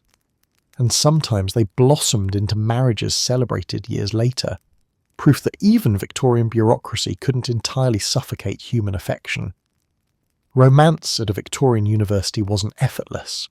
It wasn't spontaneous. It wasn't simple. But it was earnest, hopeful, and hilariously inefficient. Because at a university where women were kept so far away you'd think they bite, every romantic success story was a small triumph over regulation, distance, and the unblinking stare of a chaperone. If academic discipline governed how Victorian students behaved, then fashion governed how they appeared, and Victorian universities had very firm opinions about appearance. Students weren't merely expected to learn. They were expected to look like they were learning, even if they were secretly asleep under a pile of unread books. And sophistical Victorian student fashion was born. A carefully curated mix of tradition, symbolism, discomfort, and fabrics that seemed specifically engineered to weigh down the spirit. At the heart of the dress code was the academic gown, that iconic garment which transformed students into fluttering, slightly creaky silhouettes drifting across campus like scholarly bats. The gown was mandatory in many public spaces at certain times of day, especially at meals, ceremonies, and any moment when a tutor might unexpectedly appear. Even fetching water or strolling to a friend's room could involve a sudden mental calculation. Do I need the gown for this? Will the porter scold me if I don't? Will a don materialize behind me like an academic ghost? Gowns came in a few varieties depending on your rank: undergraduate, scholar, fellow, or doyen. Undergraduate gowns were the simplest, though simple here meant decorated with folds whose purpose will forever remain a mystery. Scholars' gowns were slightly more elaborate, signalling academic achievement, while fellows wore gowns so ornate they could be mistaken for small theatrical curtains. The gown's primary function was symbolic, but it had several unintended consequences. For one, it made walking difficult. Stairs became a treacherous challenge, with loose fabric threatening to trip even the most academically gifted students. Outdoor movement on windy days resembled struggling against an angry goose. And woe unto the student who got their gown caught in a door. Nothing stripped away dignity faster. But gowns were only the beginning. Beneath them, students adhered to a strict dress code emphasizing dark colours, sombre tones, and a general air of seriousness. Tailcoats, waistcoats, and cravats formed the holy trinity of Victorian male fashion. Buttons were numerous, collars were stiff enough to slice bread, and layers were so abundant that one wondered how students survived summer without fainting dramatically in the quad. Then came the caps, mortarboards, soft caps, academic caps of various shapes that sat precariously atop carefully combed Victorian hair. You were expected to wear them at appropriate times and remove them with the correct gesture in front of professors, though the rules varied between colleges in ways designed to confuse freshmen. Caps often blew off in the wind, leading to pathetic chases across courtyards that were witnessed by far too many people. Colour was permitted only in academic hoods, which draped elegantly down the back and indicated your field of study or academic status. These hoods added flair, prestige, and, because this was Victorian fashion, several degrees of unnecessary weight. Students joked that if academic achievement didn't break them, the hood eventually would. Clothing maintenance was also a serious matter. Victorian society equated tidy dress with moral integrity, so students spent a surprising amount of time brushing jackets, polishing shoes, and wrestling with neckwear that refused to obey the laws of not physics. Laundry was handled by college servants, but daily upkeep remained a student responsibility. Showing up to a lecture with a wrinkled collar or dusty shoes was not merely sloppy, it was proof, according to some tutors, of spiritual decline. Hair was its own battlefield. Victorian expectations dictated short, neat hairstyles with zero flamboyance. You were not permitted to appear artistic, dishevelled, or, heaven forbid, fashion-forward. Hair gel and pomade were used to sculpt locks into obedient shapes, producing looks that ranged from respectable gentleman to polished statue. Facial hair was also regulated informally. Beards were acceptable in moderation. Anything too dramatic risked attracting comments like, "Trying to look like a philosopher, are we?" Despite all this, students still found small ways to personalise their appearance. Subtle pocket squares, understated patterns, or a slightly daring cut of coat. Nothing overt, of course. Victorian universities carried the unspoken rule: express yourself, but only in ways no one can detect. Even tiny acts of rebellion, like wearing a brightly lined waistcoat, carried enormous emotional weight. Individuality became a private thrill, like writing a secret poem or sneaking out after curfew. Clothes also served a social function. You could identify someone's college, academic standing, and occasionally personality based on how they wore their gown or styled their cravat. A student whose gown perpetually trailed through puddles was either chronically late or emotionally resigned. A student with a perfectly pressed ensemble was either a scholarship winner or someone determined to impress the faculty into liking him. And then there were students whose entire outfits always seemed slightly haunted, like remnants of older, more exhausted scholars who had passed garments down along with troubling academic legacies. Even the act of moving around campus became theatrical. Gowns fluttered, shoes clicked, caps wobbled, neckcloth sat stubbornly tight. Students developed a distinctive Victorian gait, a careful, dignified shuffle meant to prevent tripping while preserving the illusion of scholarly purpose. But perhaps the most Victorian thing of all was that no one questioned the discomfort. Students simply accepted the wardrobe as part of university life, like libraries full of dust or food that required negotiation. Fashion wasn't about comfort, it was about signalling seriousness, discipline, intellectual ambition, and an unwavering commitment to the traditions of men who had died centuries earlier. Because Victorian fashion didn't ask, "Are you comfortable?" It declared, "Be uncomfortable but scholarly." And somehow, impossibly, students did. If Victorian universities loved anything more than ancient buildings, confusing rules, and uncomfortable gowns, it was money. Who had it? Who didn't? And how loudly the difference could echo across every hallway. University life was a financial balancing act performed on a rope stretched tightly between privilege and poverty. And for many students, especially those not born into sprawling estates and comfortable incomes, that rope swayed with every new term bill. Let's begin with the most cheerful part: fees. Victorian students paid tuition, room rent, exam charges, supervision costs, dining dues, coal fees, candle fees, and occasional miscellaneous charges whose meanings were so vague they might as well have read, "We needed money for something. Pay us." These expenses were itemized with such bureaucratic flourish that students sometimes wondered whether the college charged extra for the ink used to print the bill. But paying fees was only the beginning. University life demanded constant spending: stationery, uniforms, gown repairs, academic books that weighed as much as horses, and the occasional emergency payment to replace shoes worn out by endless walks across cobblestones. Oh, and don't forget the fines. Victorian universities adored fines. If you broke a rule, even accidentally, the college responded with the enthusiasm of a business receiving unexpected revenue. For wealthy students, these expenses were annoying but manageable. They rolled into college with trunks full of clothing, servants carrying their luggage, and allowances generous enough to cover all necessities, plus the occasional impulsive purchase of a decorative walking cane.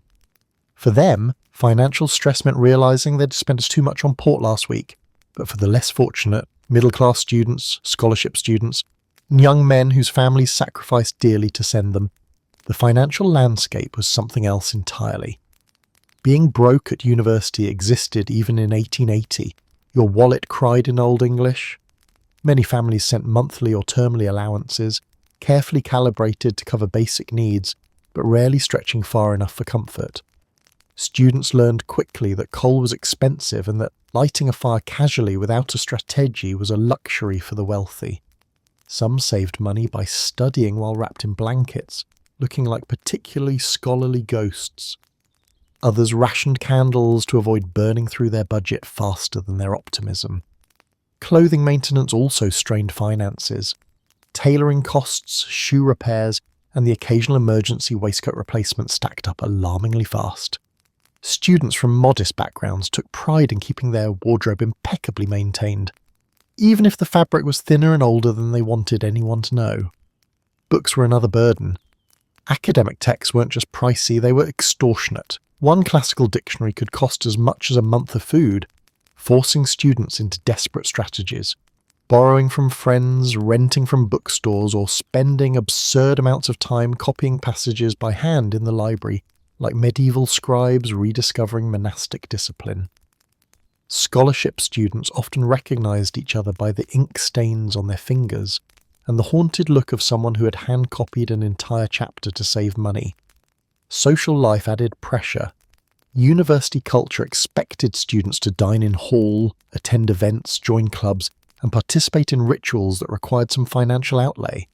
Being unable to afford wine at dinner or skipping society fees could brand someone as poor in ways Victorian society enforced with unkind sharpness. Wealthy students sometimes flaunted their spending, ordering extra food from town, hosting gatherings with expensive drinks, or commissioning portraits that hung in college corridors long after anyone remembered their name. On the other hand, poorer students developed an entire skill set around financial survival. They learned which pubs served the cheapest ale, how to stretch allowances with mathematical precision, and which college staff might discreetly offer leftover bread or advice. Some students tutored local children or worked as assistants to professors, though such work had to be balanced carefully to avoid compromising academic performance or social standing. The gap between wealth and poverty was visible in everything.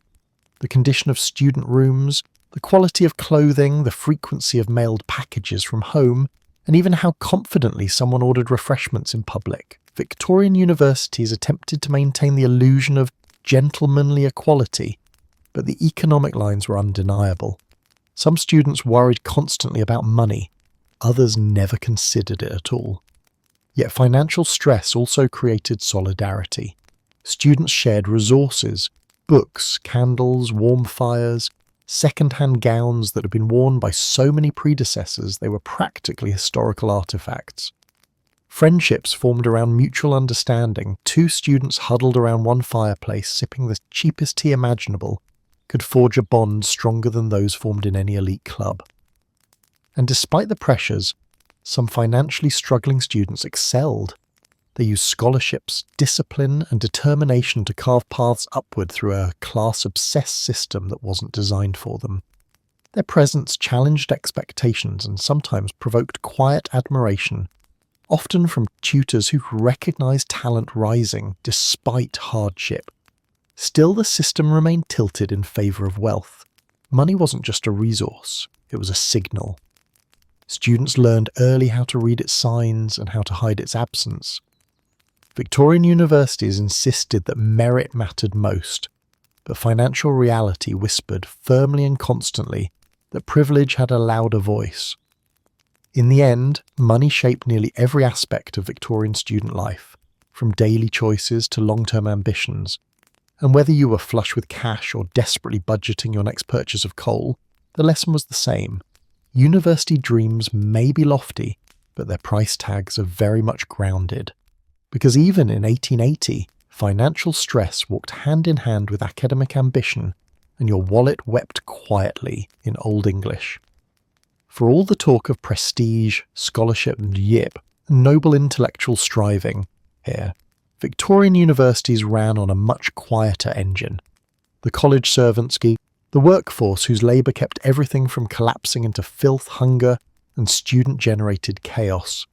These men and women, bedmakers, scouts, porters' assistants, laundresses and odd-job workers, performed the daily tasks students pretended happened by magic.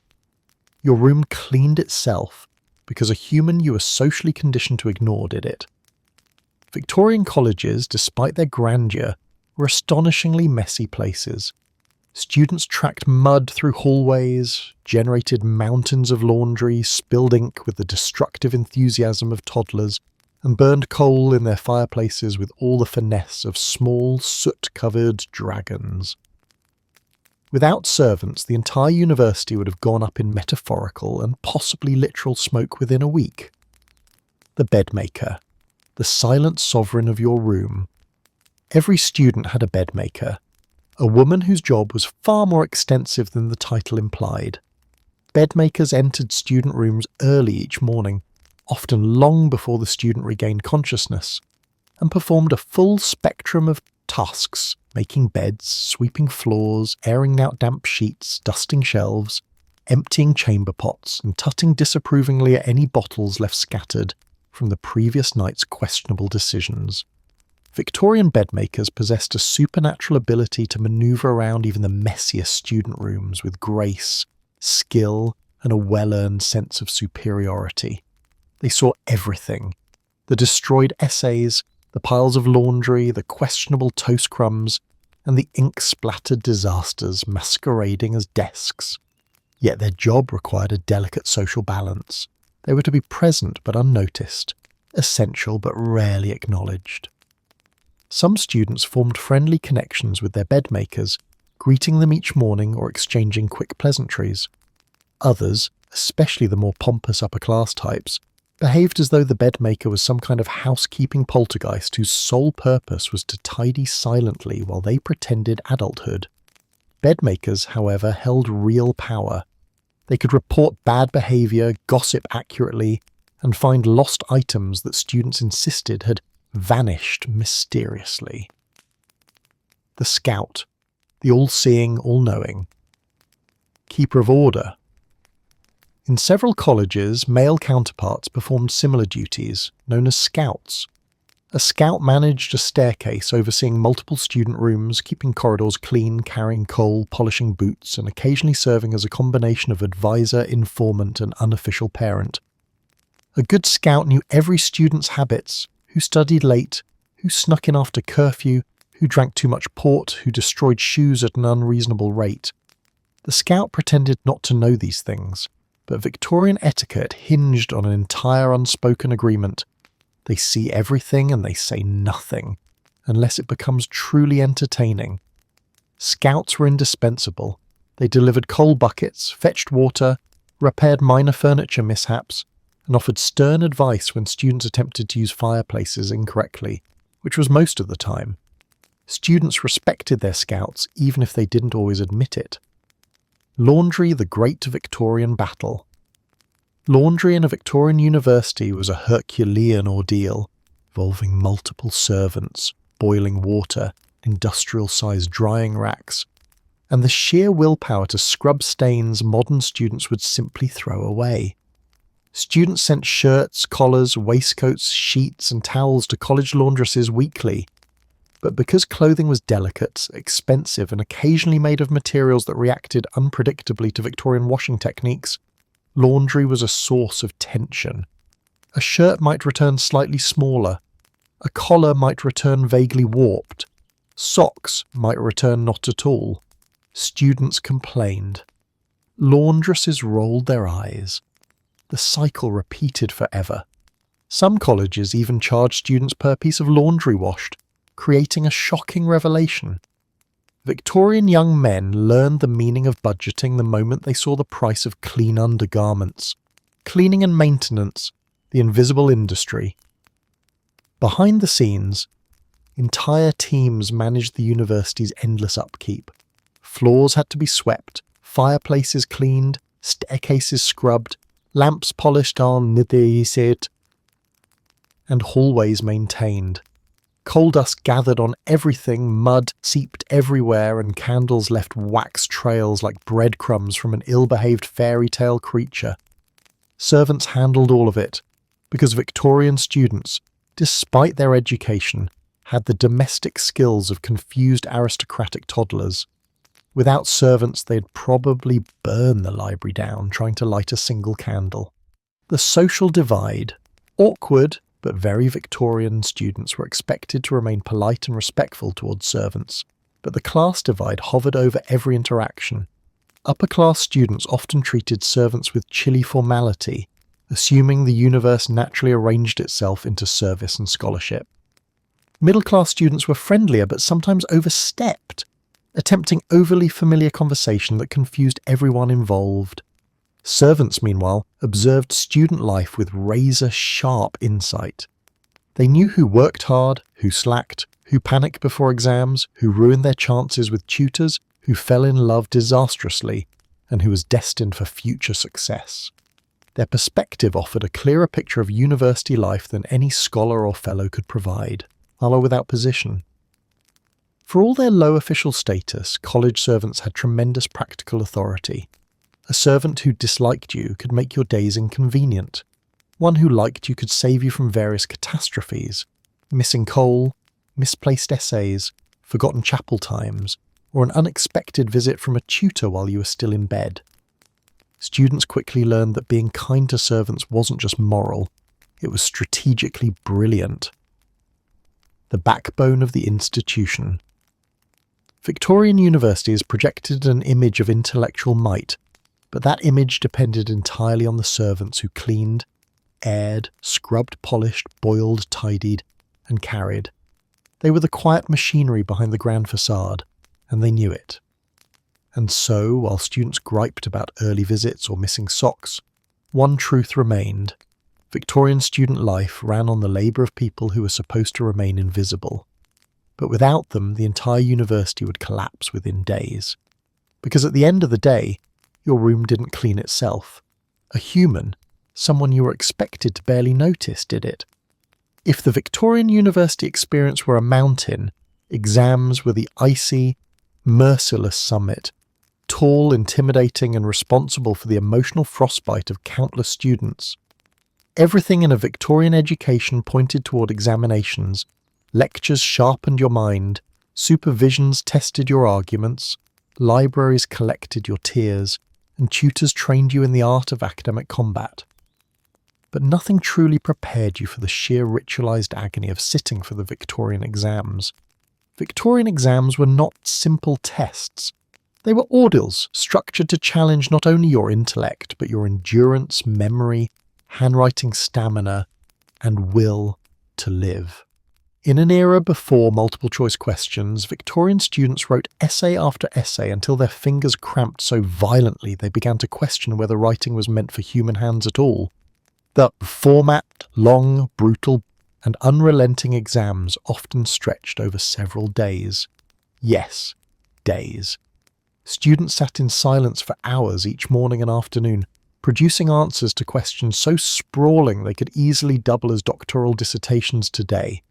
A single prompt might read, "Discuss the influence of early Greek philosophical traditions on later Roman political structures, with reference to 3 major authors, in detail and with critical insight."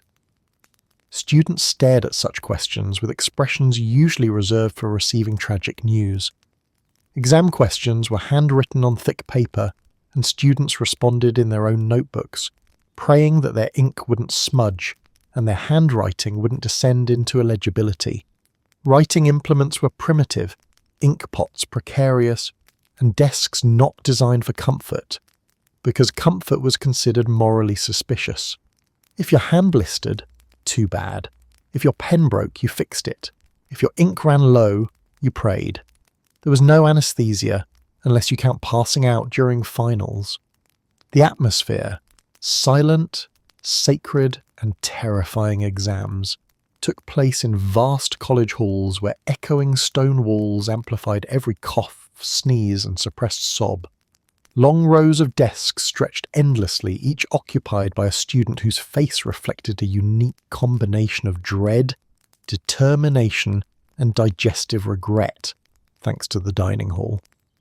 Overseeing it all were the invigilators, or proctors, stern, robed figures who paced the hall like hawks, searching for forbidden behaviour. Their job was to ensure absolute silence, prevent cheating, and intercept any student attempting to escape early out a window.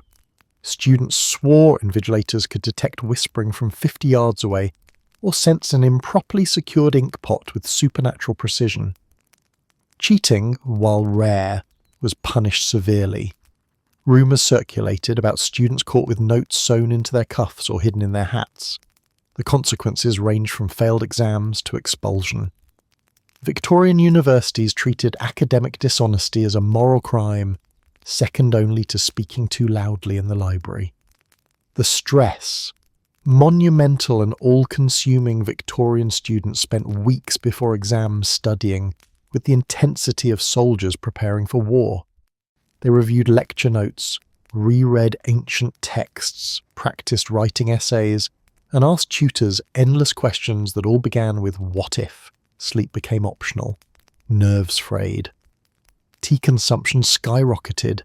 Some students adopted superstitions, lucky pens, lucky shoes, lucky seating positions, because when you're facing an exam graded by a man who quotes Virgil for fun, you cling to whatever comfort you can. The night before exams, student rooms transformed into pockets of frantic activity. The air filled with the sound of scribbling, page flipping, pacing, and the occasional whispered plea to a deity not formally recognized by any religion. Students attempted to quiz each other, but often these sessions devolved into mutual panic and the realization that no one fully understood Cicero. Exam day, the great academic reckoning. On the morning of the exam, students filed into the hall wearing gowns that hadn't been washed since the Crimean War. They brought pens, ink, and conviction. Once seated, they waited for the clock to strike the hour, the moment when their fate was sealed and paper became the battleground. The exam began, heads bent, pens scratched. Time passed at inconsistent speeds, sometimes racing faster than sanity allowed, sometimes dragging slower than geological processes. Some students wrote with confident flourishes, others clutched their pens like weapons in a literary duel. A few stared at the first question for half an hour, whispering internally, "Is this written in English?" Invigilators glided between rows, robes swaying with ominous authority. Anyone needing more paper raised a hand, anyone needing divine intervention lowered their head and began bargaining. Endurance, the underestimated component. Hand cramps became universal, ink stains multiplied. Minds drifted, but students persevered. Victorian exams were tests of stamina, mental, emotional, and physical.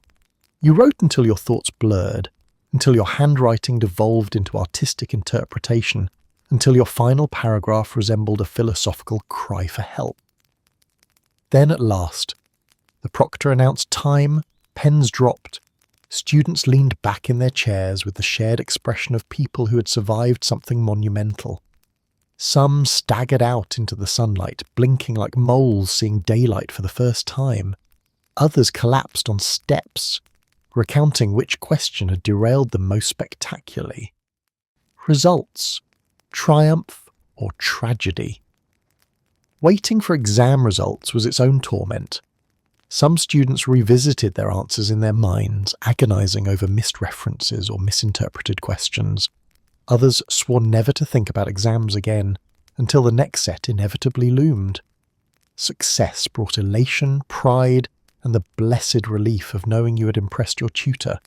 Failure brought disappointment, shame, and the dreaded task of writing home. But whatever the outcome, exams shaped the Victorian university experience. They were the measuring rods of progress, the great equalizers, and the ultimate sources of student panic. They forged resilience, sharpened intellects, and produced dramatic stories students retold for decades. Because Victorian exams were more than tests. They were rites of passage, trials by ink and candlelight, battles against time, memory, and the cruel whims of academic questioning. And in those battles there was no anesthesia. Unless you count the merciful moment you finally passed out at the end. After surviving years of Victorian academic life, freezing rooms, mysterious meals, tutors who interrogated your soul, exams that demanded wrist endurance worthy of Olympic recognition, graduation should have felt like a triumphant finish line. But at a Victorian university, even the act of graduating was a test. Not of intelligence this time, but of your ability to navigate a ceremony so ancient, so solemn, and so drenched in Latin that even seasoned scholars occasionally whispered, "Wait, what's happening now?" Victorian graduation ceremonies weren't simply events, they were rituals, carefully choreographed displays of academic tradition. Everything was symbolic, everything had meaning, everything had been done this way for centuries. Mostly because no one dared to change anything without risking an uprising of outraged professors. The preparations, dressing like a medieval bureaucrat, graduation began long before you entered the hall. The first step was donning the required academic attire, robes, hoods, caps, and accessories that made you look less like a graduate and more like a minor official in a Renaissance court. The outfit required careful assembly. Gown, heavier and more elaborate than the one you wore as a student. It draped dramatically, whispered when you walked, and reminded you of its importance by catching on every doorknob. Hood, lined with colours indicating your degree in college, it hung behind you like a stylish tail, if tails required constant readjustment.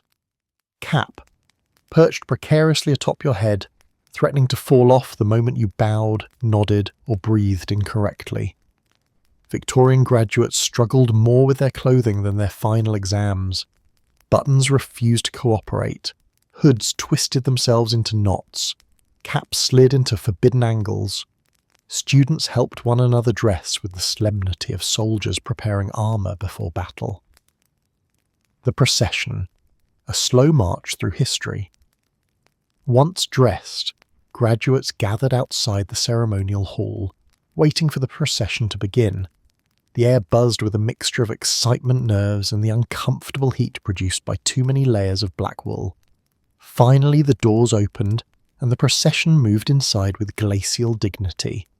You were expected to walk slowly, gracefully, and absolutely without tripping. An impressive challenge, given the gown tangling around your ankles and the cap teetering dangerously with each step.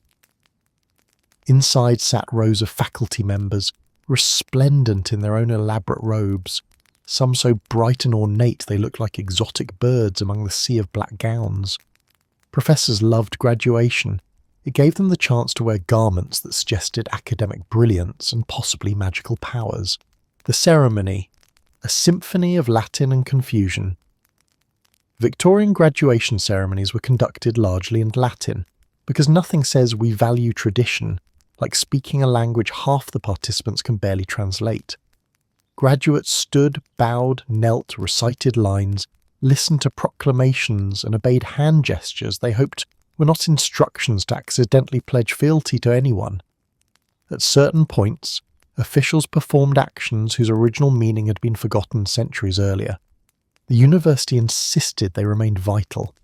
Students complied because arguing in Latin was outside their skill set.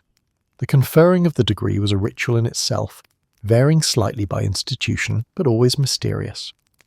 At some colleges, you approached the presiding official, you held out your hands in a prescribed shape. You received a symbolic tap or handshake. Latin words were uttered. Words you prayed were declaring your graduation and not accidentally diagnosing you with something. Victorian graduates often emerged from this sequence unsure whether they had successfully earned their degree or had merely participated in an obscure academic summoning ritual. The audience, proud, confused, and sweating, families attended these ceremonies with pride, though half the time they understood nothing. Mothers dabbed their eyes, fathers pretended not to cry. Younger siblings shifted restlessly, whispering, "Why are they talking like that?" Everyone clapped at the appropriate moments, even when they weren't entirely sure what had just happened. The moment of triumph, you have a degree, probably. Eventually, after enough Latin to resurrect the Roman Senate, after enough bowing to strain muscles you didn't know existed, and after standing for what felt like hours in a robe designed by someone who hated comfort, the ceremony concluded. Graduates left the hall transformed, official scholars of the Victorian intellectual world. They stepped into the sunlight blinking with relief, joy, and the vague dizziness of overheated clothing. Photographers, or their Victorian equivalents, bustled around capturing stiff, awkward portraits. Graduates held rolled diplomas and attempted smiles that conveyed both pride and the desire to remove their ceremonial clothing immediately. The aftermath, reflection, and lunch. Post-ceremony celebrations ranged from formal luncheons to informal gatherings filled with laughter, reminiscing, and relieved declarations like, "I thought I was going to faint during the Latin bit. My hood tried to strangle me." The ceremony was beautiful, I think. Students congratulated each other, thanked tutors, hugged family, and enthusiastically discussed future plans, careers, further study, or the blissful act of sleeping without academic guilt for the first time in years. Tradition over logic. The Victorian way. Graduation in a Victorian university didn't just mark the end of academic life. It encapsulated the entire Victorian worldview, reverence for tradition, love of ceremony, and a willingness to endure extreme discomfort in the name of intellectual respectability. You'd spent years studying, wrestling with texts, braving exams, and balancing budgets, yet the most complicated part was understanding the ceremony. But you emerged triumphant. You are now officially a graduate, confident, educated, and slightly traumatized by Latin. Victorian universities were not merely institutions of learning, they were miniature kingdoms, complete with hierarchies, traditions, unwritten laws, and power structures that made student life seem almost simple in comparison. At the very top of this academic ecosystem lived the university elites, the fellows, scholars, and assorted intellectual aristocrats who inhabited offices scented with old books and the faint aroma of academic supremacy. Where students scrambled from lecture to lecture, fellows glided through courtyards with the serene confidence of men who had tenure before tenure existed. Some fellows never left campus, possibly because they forgot how the outside world works. These were men so thoroughly immersed in scholarship that they occasionally looked surprised when confronted with mundane realities like weather, children, or newspapers from this century. Fellows, the ruling class of academia. Becoming a fellow was a feat of intellectual achievement and a lifetime membership to a world of privileges unavailable to ordinary mortals. Fellows were senior academics appointed to govern colleges, teach students, conduct research, and generally ensure the intellectual machinery of the institution stayed polished and dignified. Their perks were impressive. Private rooms, often far grander than student accommodations. Think spacious studies, towering bookshelves, heavy curtains, and fireplaces that actually worked. High table seating granting them access to better food, better wine, and conversations that occasionally drifted into obscure philosophical territory. Voting rights on college administration, including decisions about student discipline, building maintenance, and which ancient rules deserved new life. Stipends, which varied but usually ensured that fellows lived comfortably, unless they spent too much money on new manuscripts, which they often did. Fellows also controlled access to academic advancement.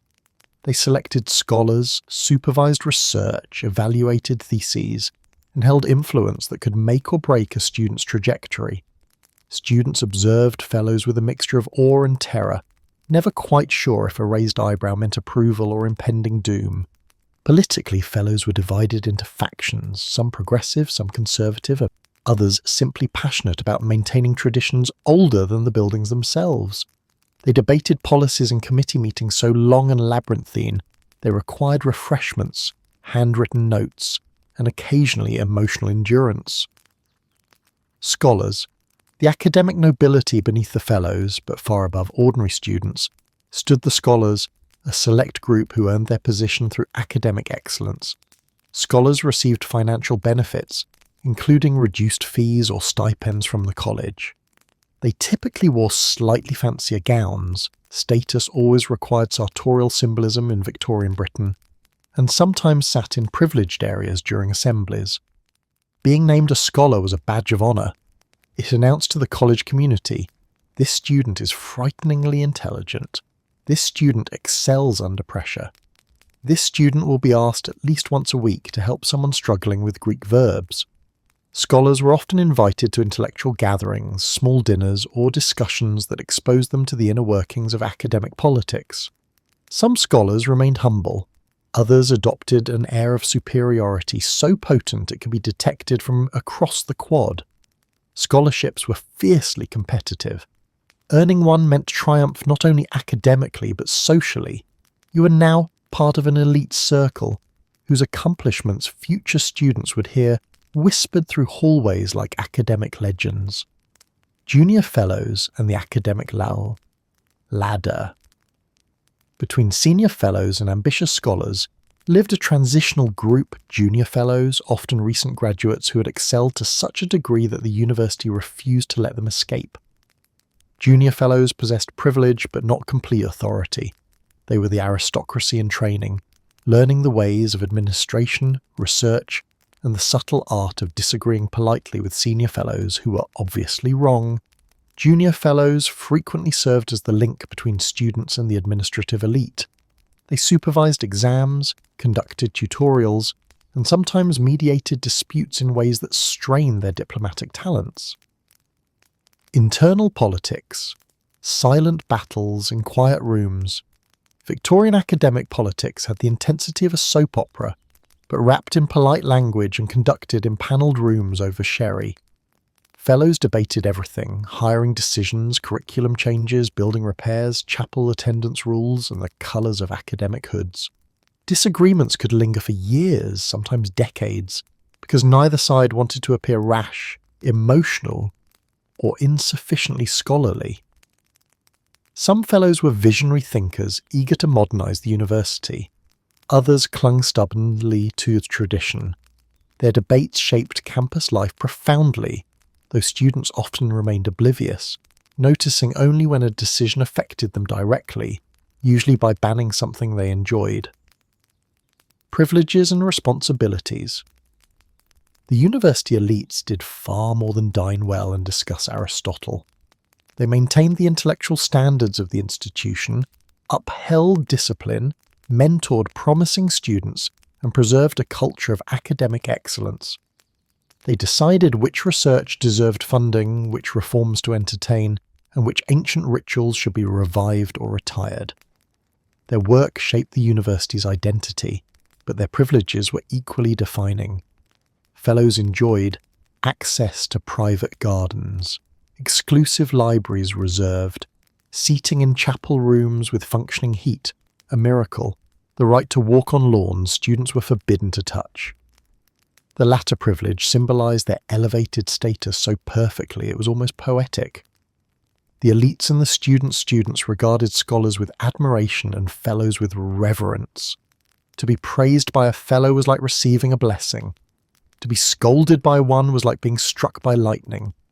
Students occasionally mocked the elites behind closed doors, imitating their mannerisms or quoting their lectures in exaggerated accents, but never to their faces.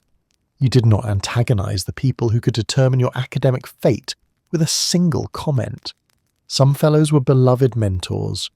Others were intellectual tyrants. All were respected because the institution demanded it and because their knowledge, eccentricities and authority were woven into the university's ancient tapestry. The ivory tower of ivory towers. In short, Victorian university elites lived in an intellectual world so insulated, so steeped in tradition, that venturing beyond campus gates felt almost mythical. Some spent their entire adult lives within a single college, moving from student to scholar to fellow without ever once engaging with ordinary society. They were the ivory tower, the guardians, gatekeepers, philosophers, and sometimes the odd reclusive genius who forgot how markets, trains, or bread prices worked. Victorian universities were built on their labour, shaped by their politics, and defined by their ideals. And if you ever spotted a fellow wandering off campus, well, he probably got lost. If Victorian universities had a second major besides classics, it was moral supervision. Everything a student did, studied, ate, read, whispered, wore, contemplated, or even considered doing was observed through a thick Victorian lens of righteousness and respectability. Education was not just academic, it was a moral boot camp disguised with ivy-covered walls. The clearest symbol of this moral architecture was chapel. Chapel, the mandatory hour of soul-checking. Attendance at chapel wasn't technically required by divine decree, but it might as well have been. Colleges insisted on regular participation, treating chapel as essential to both spiritual formation and behavioural discipline. You didn't go only to worship, you went because someone in authority was keeping track of whether your soul showed up that morning. Students sat in long wooden stalls dressed in gowns, listening to sermons that oscillated between uplifting, sleep-inducing, and mildly threatening. The chaplain spoke about virtue, discipline, humility, and resisting the temptations of student life. Temptations which, if rumours were to be believed, included sleeping past dawn, drinking more port than strictly necessary, and occasionally thinking uncharitable thoughts about your tutor. Chapel bells rang with the persistence of a Victorian mother calling her child to dinner, and students learned to recognise the stages of bell-induced panic. Soft ringing, I still have time, urgent ringing, I probably don't have time. Desperate ringing, if I'm not in my seat in 2 minutes, I'll be explaining myself to someone with a quill and moral authority. Missing chapel wasn't listed as a sin in any theological text, but the college treated it as one. Punishments varied from stern warnings to fines to the subtle but terrifying disappointment radiating from the chaplain's eyebrows. Moral expectations. Be good, or at least look good. Victorian universities had strict moral expectations, many of which had little to do with religious doctrine and everything to do with maintaining the appearance of gentlemanly virtue. Students were expected to behave with moderation, dignity, and unwavering responsibility. 3 qualities that collided spectacularly with the reality of being a young adult surrounded by peers. Violations weren't always severe. A student laughing too loudly outside chapel might be chastised. A student caught reading a questionable novel, by which Victorian sometimes meant any novel, might receive a quiet warning about corrupting influences. A student seen running in the courtyard, a clear sign of youthful exuberance, could be advised to compose himself. More serious offences, such as public drunkenness or improper interactions with townspeople, were treated as moral crises requiring letters home, consultations with tutors, and an entire committee dedicated to preserving the student's character. Victorian morality didn't just want students to behave, it wanted them to embody goodness or convincingly pretend to. Surveillance, the art of being quietly observed. Students might have thought themselves free, living away from home for the first time. They were not. The college watched everything. Porters monitored entrances and exits, keeping meticulous logs of who came, who went, and who returned, looking suspiciously rumpled. If you arrived after curfew, you were noted. If you left campus in attire deemed too casual or too fashionable, the porter noted that too. Their ledgers were like moral diaries of daily student life. Scouts and bedmakers, though not official moral overseers, reported concerning behaviour discreetly. Not maliciously, more in the tone of, "It is my duty to inform you that Mr. Pembroke has been asleep on the floor for 2 days and may require guidance." Tutors enforced academic morality, regularly summoning students to discuss not just grades, but conduct, punctuality, voice volume, posture, and how many times one was seen in the company of certain students known for dubious influences. And then there were the fellows, who roamed the college like stern intellectual ghosts, silent, observant, and equipped with the ability to detect rule-breaking from entire hallways away. Students felt watched because they were watched. Leaving campus required navigating gauntlets of glances. Even studying in the library happened under the moral weight of centuries-old portraits staring down, silently judging your note-taking speed. Religious ritual meets academic life.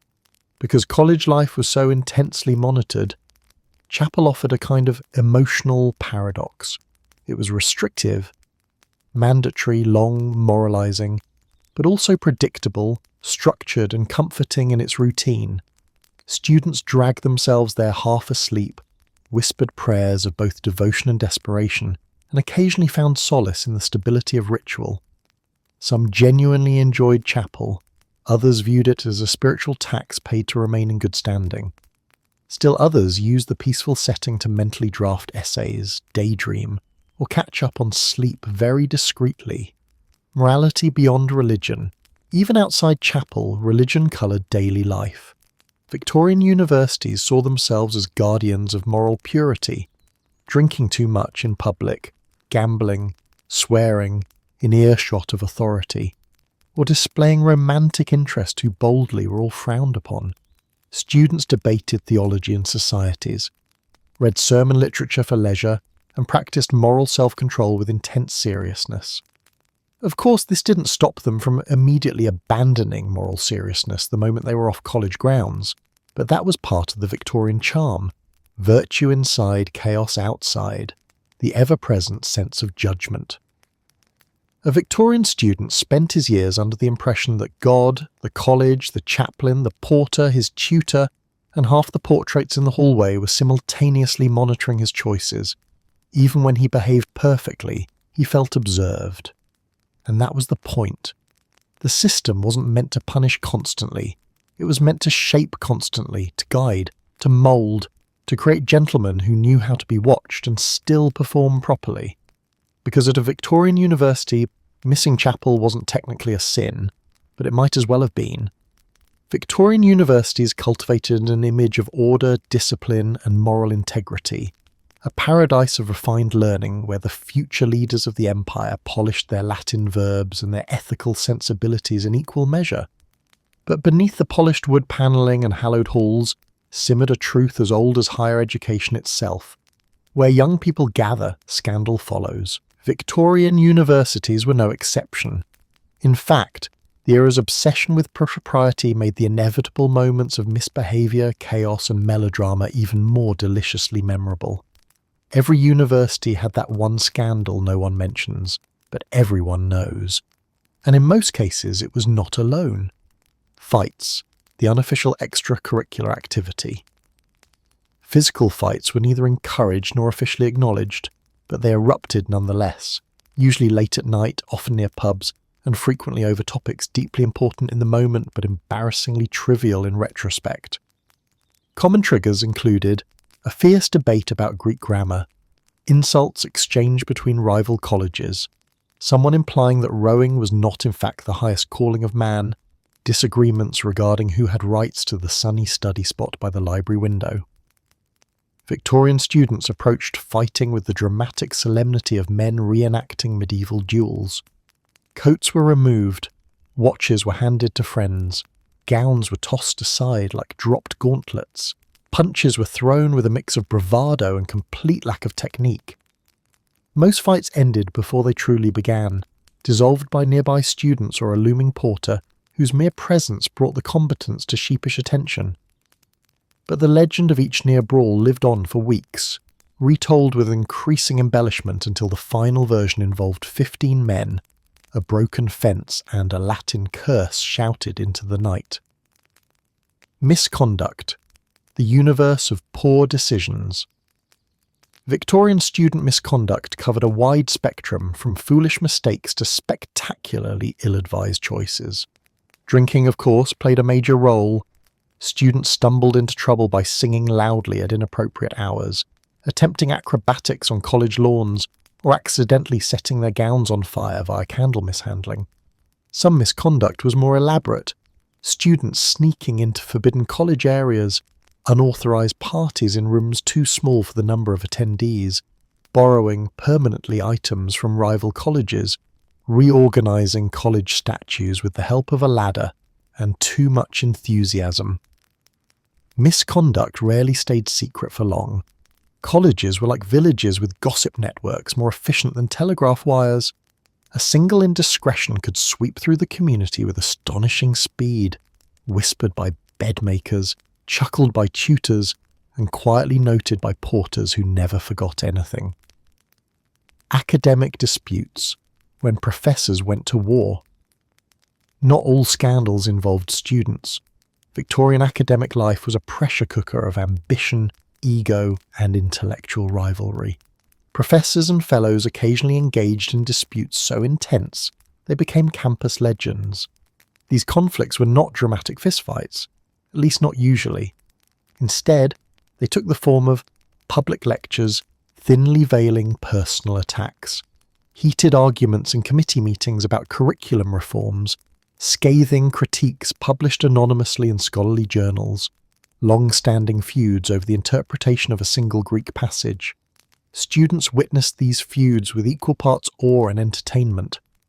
Academic combatants maintained the polite surface of gentlemanly discourse, while firing intellectual grenades at one another with surgical precision. Sometimes the disputes escalated into university-wide drama, requiring formal mediation, intervention by senior fellows, or instructions from the Vice-Chancellor reminding everyone that we are here to educate, not engage in warfare disguised as scholarship. Notorious events, the stories freshmen weren't supposed to hear. Every college had defining events, incidents so outrageous they entered the campus mythology. These stories were whispered to new students by upperclassmen who enjoyed watching their expressions shift from shock to disbelief. Among the recurring themes, the Great Chapel, debacle, A student allegedly fell asleep during morning service and snored so loudly the chaplain temporarily lost his place in the sermon. The student was awakened only when a hymn began and he attempted to sing the wrong verse with spirited confidence. The Midnight River incident. Several students attempted to launch a boat theft, stealing their own college's boat as a prank. Unfortunately, none of them knew how to row in a straight line while intoxicated, resulting in a rescue operation that made the local newspaper. The professor and the goose, a beloved fellow, while deep in thought, mistook a goose on the college lawn for a student and began lecturing it sternly about poor attendance. To the goose's credit, it listened politely. The Great Key Mix-Up. One college's entire set of master keys vanished for 2 days. Panic ensued. Doors jammed. Students became trapped inside their own rooms. Eventually the keys were discovered under a stack of newspapers in the senior common room, where a fellow admitted he had placed them accidentally while distracted by Aristotle. Public meltdowns, when dignity took a day off. Victorian society valued restraint, but every so often someone cracked. Students occasionally had dramatic public meltdowns during exams, supervisions, or formal dinners. Some burst into tears, others proclaimed dramatic renunciations of academia. One reportedly announced mid-lecture, "I reject Euclid and all his works," before storming out. Fellows were not immune either. On rare occasions, a professor, after decades of accumulated frustrations, might erupt into a tirade about generational decline, modern laziness, or the state of the dining hall tea. These incidents were swiftly suppressed in official records, but students kept the stories alive. They served as cautionary tales and excellent entertainment. Secrecy, gossip, and the Victorian whisper network scandals thrived in the spaces between official narratives. The college presented itself as dignified. Students whispered its truths in corridors, courtyards, and pubs. Nothing spread faster than a rumour. Nothing united students more than a shared secret.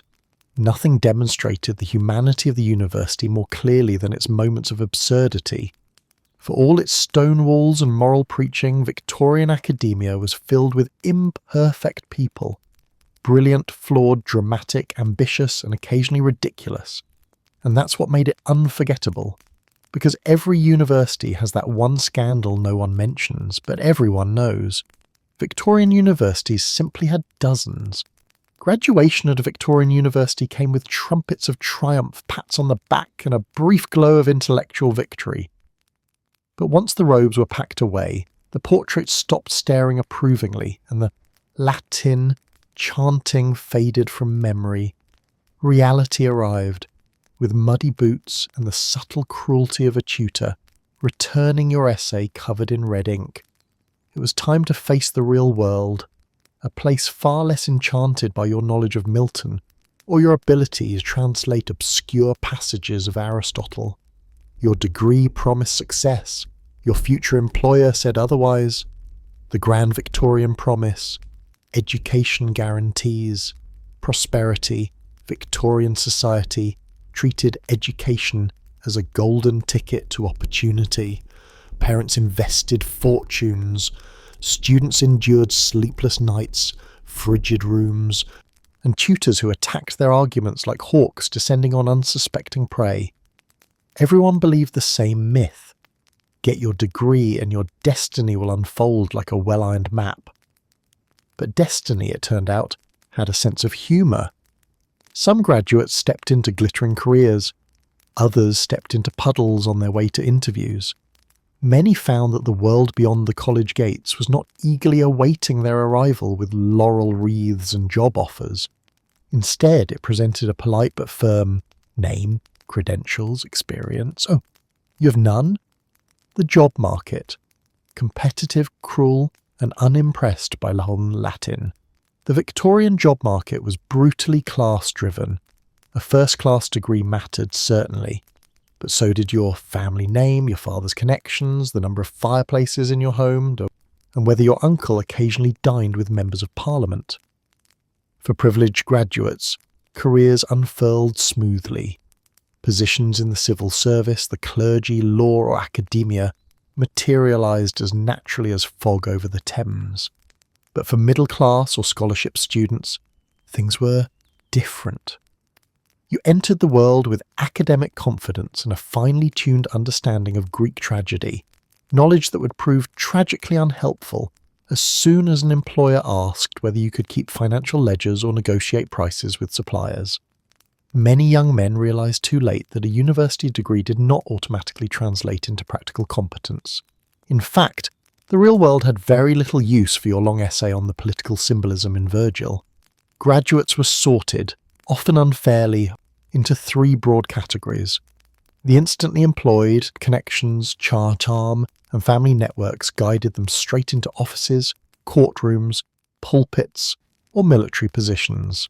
The slowly positioned, those with decent prospects who wrote endless letters of inquiry, attended interviews involving uncomfortable handshakes, and eventually found respectable work.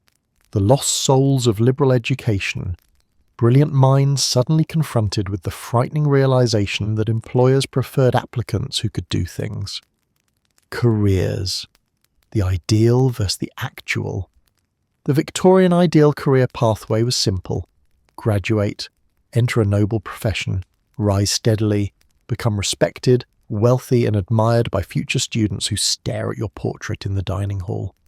But in reality, the clergy offered stability but required enormous patience for parish disputes involving chickens. The law profession demanded years of unpaid work and thick skin. Civil service exams were famously monstrous, designed to crush the weak-willed. Academia required devotion, frugality, and willingness to spend decades in dusty rooms. Business roles were often closed to those without capital or family ties. Many graduates experienced their first career shock during their initial interview, when an older moustached gentleman stared at their degree certificate and said, "Very nice, and can you do arithmetic without fainting?" The emotional aftermath, pride meets panic. Leaving university meant leaving behind the routines, the camaraderie, the intellectual stimulation, the sense of belonging, and entering a world that did not care if you had once delivered a brilliant argument in a debate society.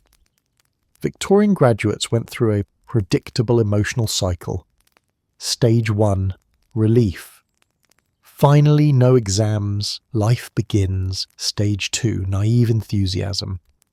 I'll find a job in a week, 2 at most. Stage 3, confusion. Why does every job require experience? How does one get experience without being hired first? Stage 4, panic with polite Victorian restraint. What if, and hear me out, what if I fail entirely and must return home where my mother will say, "I told you to go into the clergy for the rest of my life"? Stage 5, acceptance. Finding work takes time. Growth is slow, careers are not awarded, they're built. The unexpected advantage, university habits that finally made sense. Despite the initial shock, many graduates discovered that university had secretly trained them for the real world. Endurance. After sitting 6-hour exams with nothing but a dull pen and a prayer, any office task felt manageable. Adaptability. Years of decoding professors' tangential lectures prepared them for cryptic workplace instructions. Diplomacy. Surviving debates, rivalries, and shared living conditions built social skills employers appreciated. Resilience. Anyone who endured Victorian dining hall food could endure anything. Eventually, graduates settled into jobs that fit, or didn't fit, their expectations. Some excelled, some struggled, some changed careers entirely after realizing that a lifetime in law or theology was less thrilling than university brochures implied. A different kind of education. Life after university delivered its own lessons. Humility. When the world didn't immediately applaud your degree. Patience, as success unfolded slower than expected. Perspective, when the problems that once dominated your student life shrank into memory. Many Victorian graduates ultimately found success, not because of their degrees alone, but because they learned how to think, how to adapt, and how to keep going even when confused, broke, and overwhelmed by adulthood. the same streamed across generations. Victorian graduates learned the same truth modern graduates still face. A university teaches you many things, but no university can fully prepare you for the moment the real world asks, "So, what exactly can you do?" Your degree promised success, your future employer said otherwise, and yet step by step, you found your place. For all its discomforts, contradictions, and eyebrow-raising traditions, a Victorian university was more than a place to learn Greek declensions and survive impossible exams. It was a world unto itself, a self-contained miniature society where identity was shaped, pride was earned, and young men discovered not only knowledge but a sense of who they were meant to become. And as exhausting, bizarre, and occasionally unfair as that world could be, it made a certain profound sense to those who lived through it. After all, the good news? You survived Victorian University. The bad news?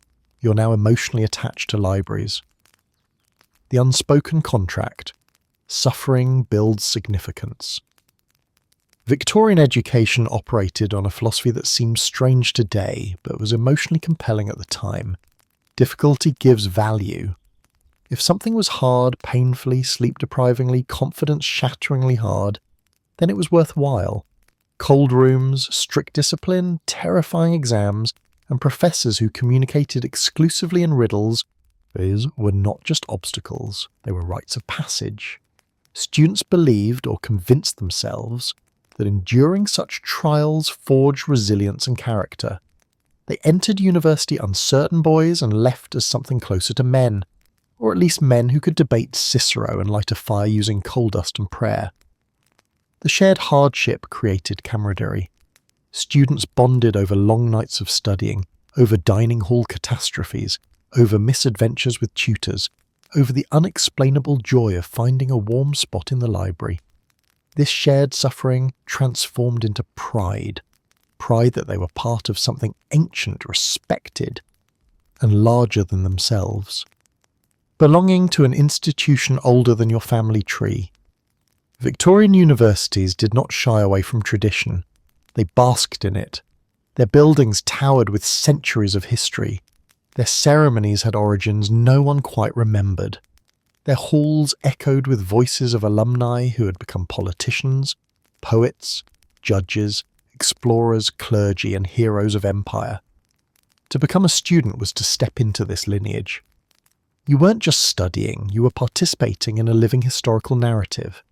You wore the same gowns past generations had worn. You sat at the same dining tables. You walked across the same cobblestones that countless scholars before you had paced while fretting about exams. Even the library dust felt ancient, as though each particle contained the size of 1,000 stressed scholars. Students joked about their attachment to libraries, but the affinity was real. Within those quiet, dusty rooms, they glimpsed not only knowledge but continuity.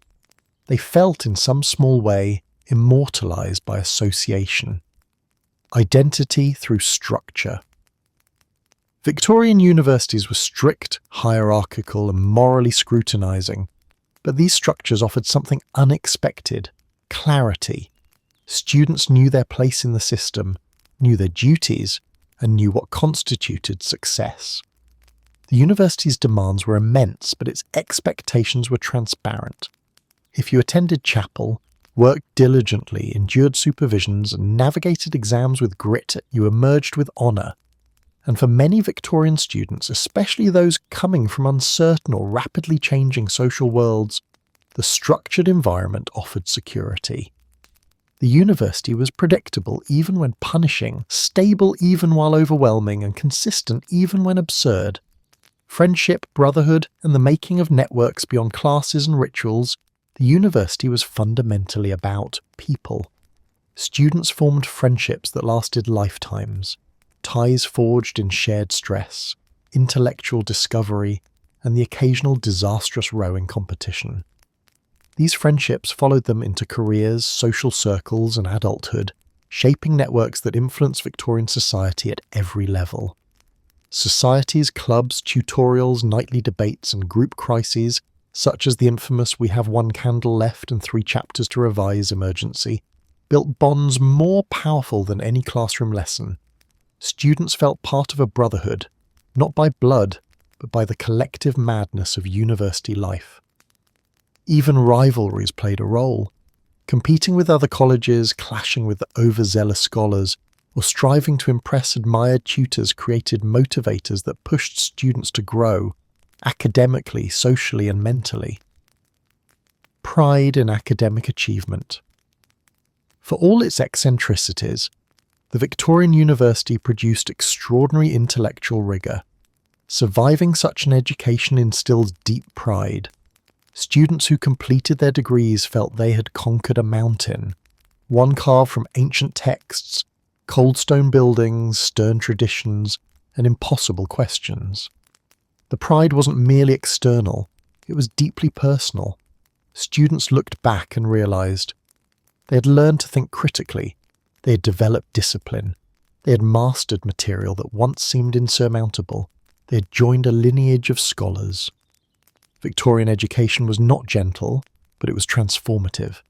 The magic of a sealed world, Victorian universities felt like enchanted fortresses of learning, shielded from ordinary life governed by peculiar rules, populated with eccentric geniuses, and infused with a sense of destiny.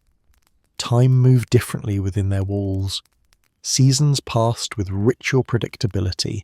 Michaelmas term, Lent term, Easter term. Each year brought renewal, yet preserved tradition. Students often realised, only after leaving, that university life had been a rare and precious world.